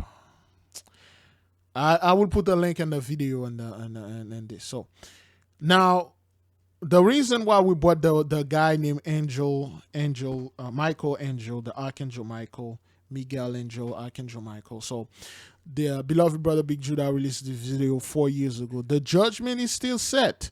We are in the calm before the storm. Fall feast begins October 19th. That was in 2017, October 7, 2017. 3 days from now, we'll give this video 4 years. Indeed, yes. In 2017, we were in a calm before the storm. The judgment still set. And in the video, brothers and sisters, he had, let me see if he had this thumbnail, okay? Daniel 7, 25 to 27. And when you look at these, brothers, you see this angel with this trumpet, okay, or aka shofar, that he's blowing the shofar, and you can see a volcano right there, a giant volcano right there. Fire's coming out of the volcano, and he's blowing the trumpet, okay, and then you can see his sword and stuff. So we'll dub this angel as Archangel Michael. And then, beloved, when you look at the La Palma, okay, La Palma Island, that they have this volcano erupted. If you look at this, you look at the top of this here, this is the mouth of the trumpet, okay? You're looking at, this is the body of the trumpet, it's like a shofar, okay? It's like a shofar curve into the hand of the angels and put it in his mouth, okay, and blow it. You can see the angels, okay, the long dreads hair, and then you can see the hand of the angels, and then he's blowing the trumpets, okay? You can see the body right here with it's the same thing that you see right there. All right, just like you see that long robe, and then you see the body, the angel holding this. It's the same thing right here. So now Michael blew the trumpet, okay? The Archangel Michael and La Palma Island, aka St. Michael Island, Miguel Angel, the brother Big Judah bought 4 years ago, Daniel 7, 25, 27. Okay, the other angels. Thank you to the sister that pointed that out. I didn't even see this, okay? This is how we do things here. We work together, okay? That was a message. When we say holy transmission, the Heavenly Father transmitted the message through the beloved sister. She saw it. I didn't saw that. Okay, it looks like an angel. At least that's what I'm seeing. That's what she saw. I don't know if you can see this. Okay, this is the angel. This is holding the trumpet or the shofar, curving to his hand, put it in his mouth. This is his eyes, and he tilted his head up and blew it, and then the volcano, boom. This is his hair right there, long hair. Okay, this is his. This is clear as day, man. Okay, you can see the hand, and then it goes down in a long robe, just like this one right there. Okay,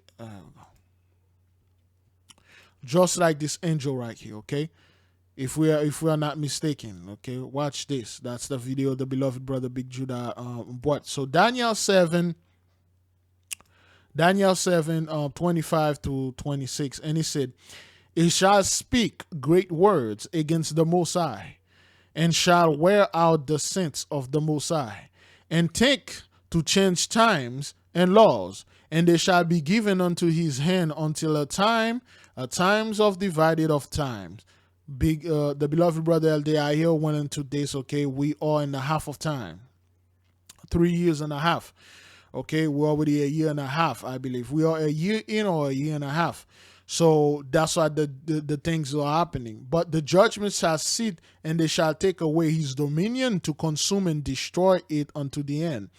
And the kingdom and dominion and the greatness of the kingdom under the whole heaven shall be given to the people of the saints of the Most High.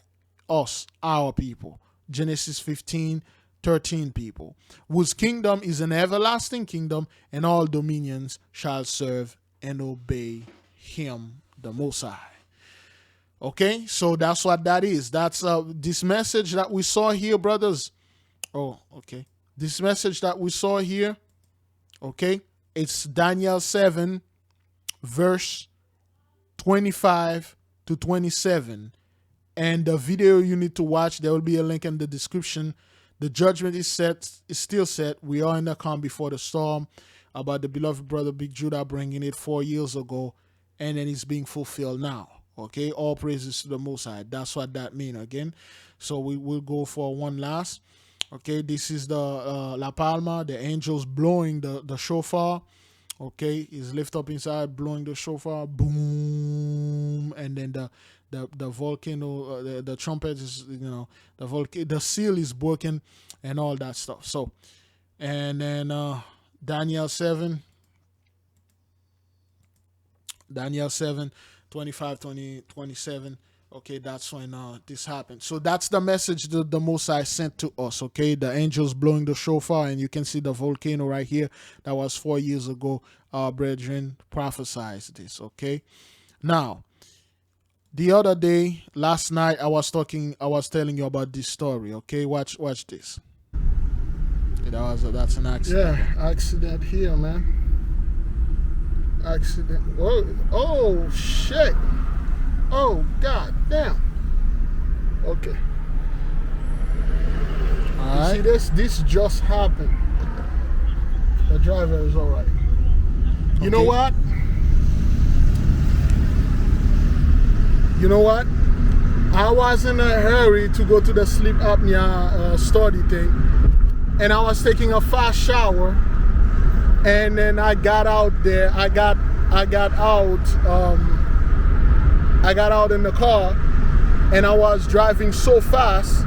I get in the car, and I was about to go, and I go one street down, and I forgot something very crucial for me to take the test.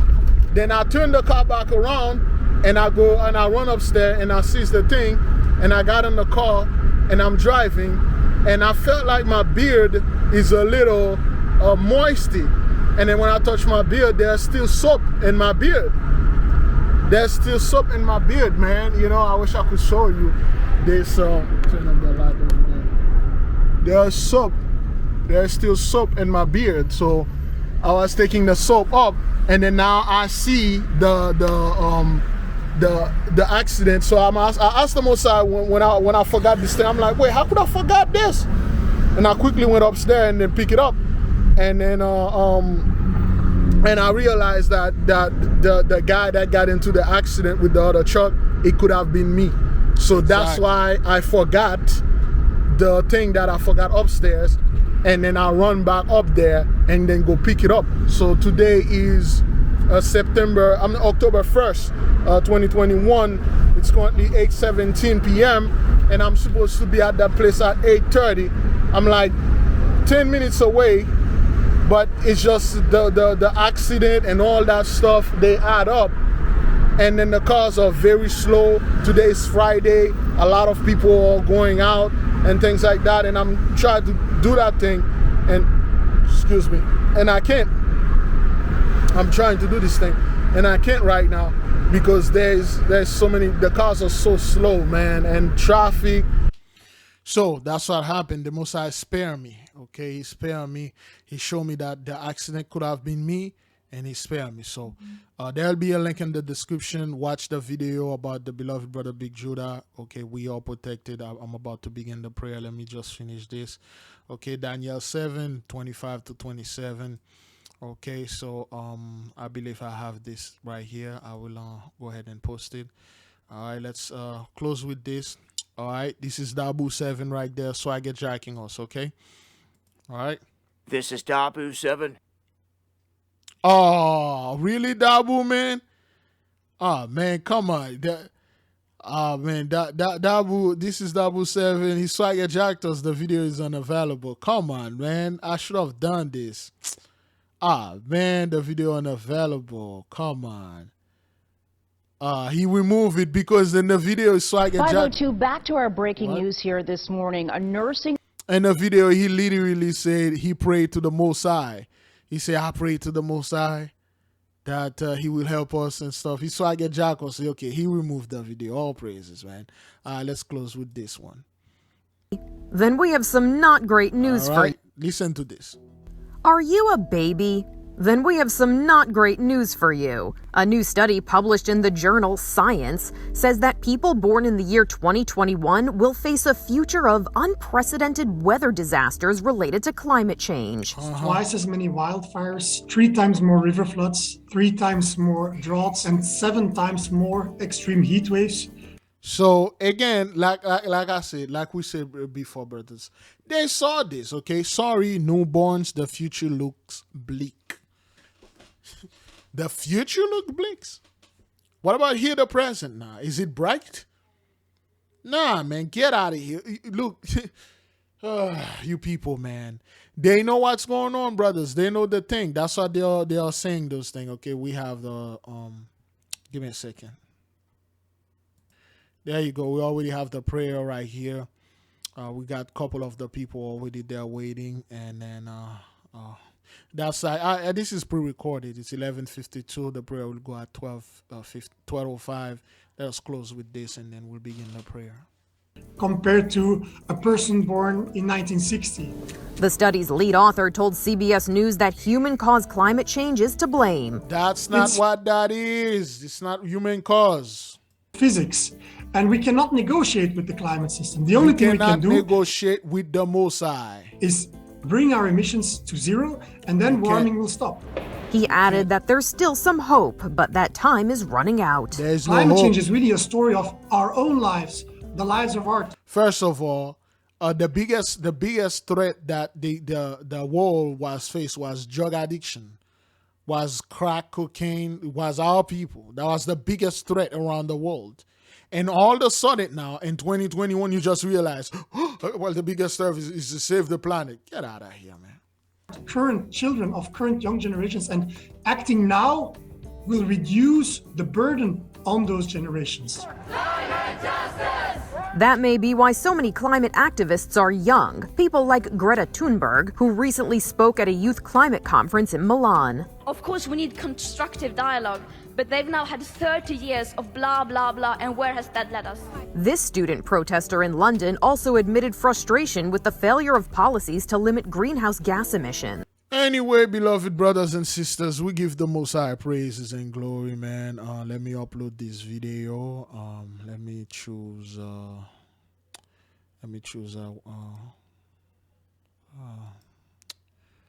put this right there. Let me choose a thumbnail. I'm not quite sure which thumbnail I'm going to put there, but yeah, everything is being done, brothers. The Most High is in the midst. You know, he's let me see. Hang on. Okay. All right. Whoops. No. I gotta stop this. Yeah, the Most High is in the midst. He's doing everything. You witness it, brothers. There is no peace upon the wicked. I'm very tired. I didn't sleep at all last night. So, the wicked will not have any peace. They have no peace. And the Most High is here. He's doing everything. Give him praises and glory and magnify his name above all forever. And a lot of things are happening. And what's going on now, the entire world, they start seeing, okay, this isn't normal, but they are giving the credit to climate change and man-made stuff. Men cannot make this. You saw how a billionaire died in his own plane crash and stuff like that. I'm gonna talk about this in the prayer. If you missed that, you can watch the prayer, because that's what I'm gonna talk about and things like that. But brothers, all praises to the Most High. Fast, pray, repent, repeat. May the King reign forever.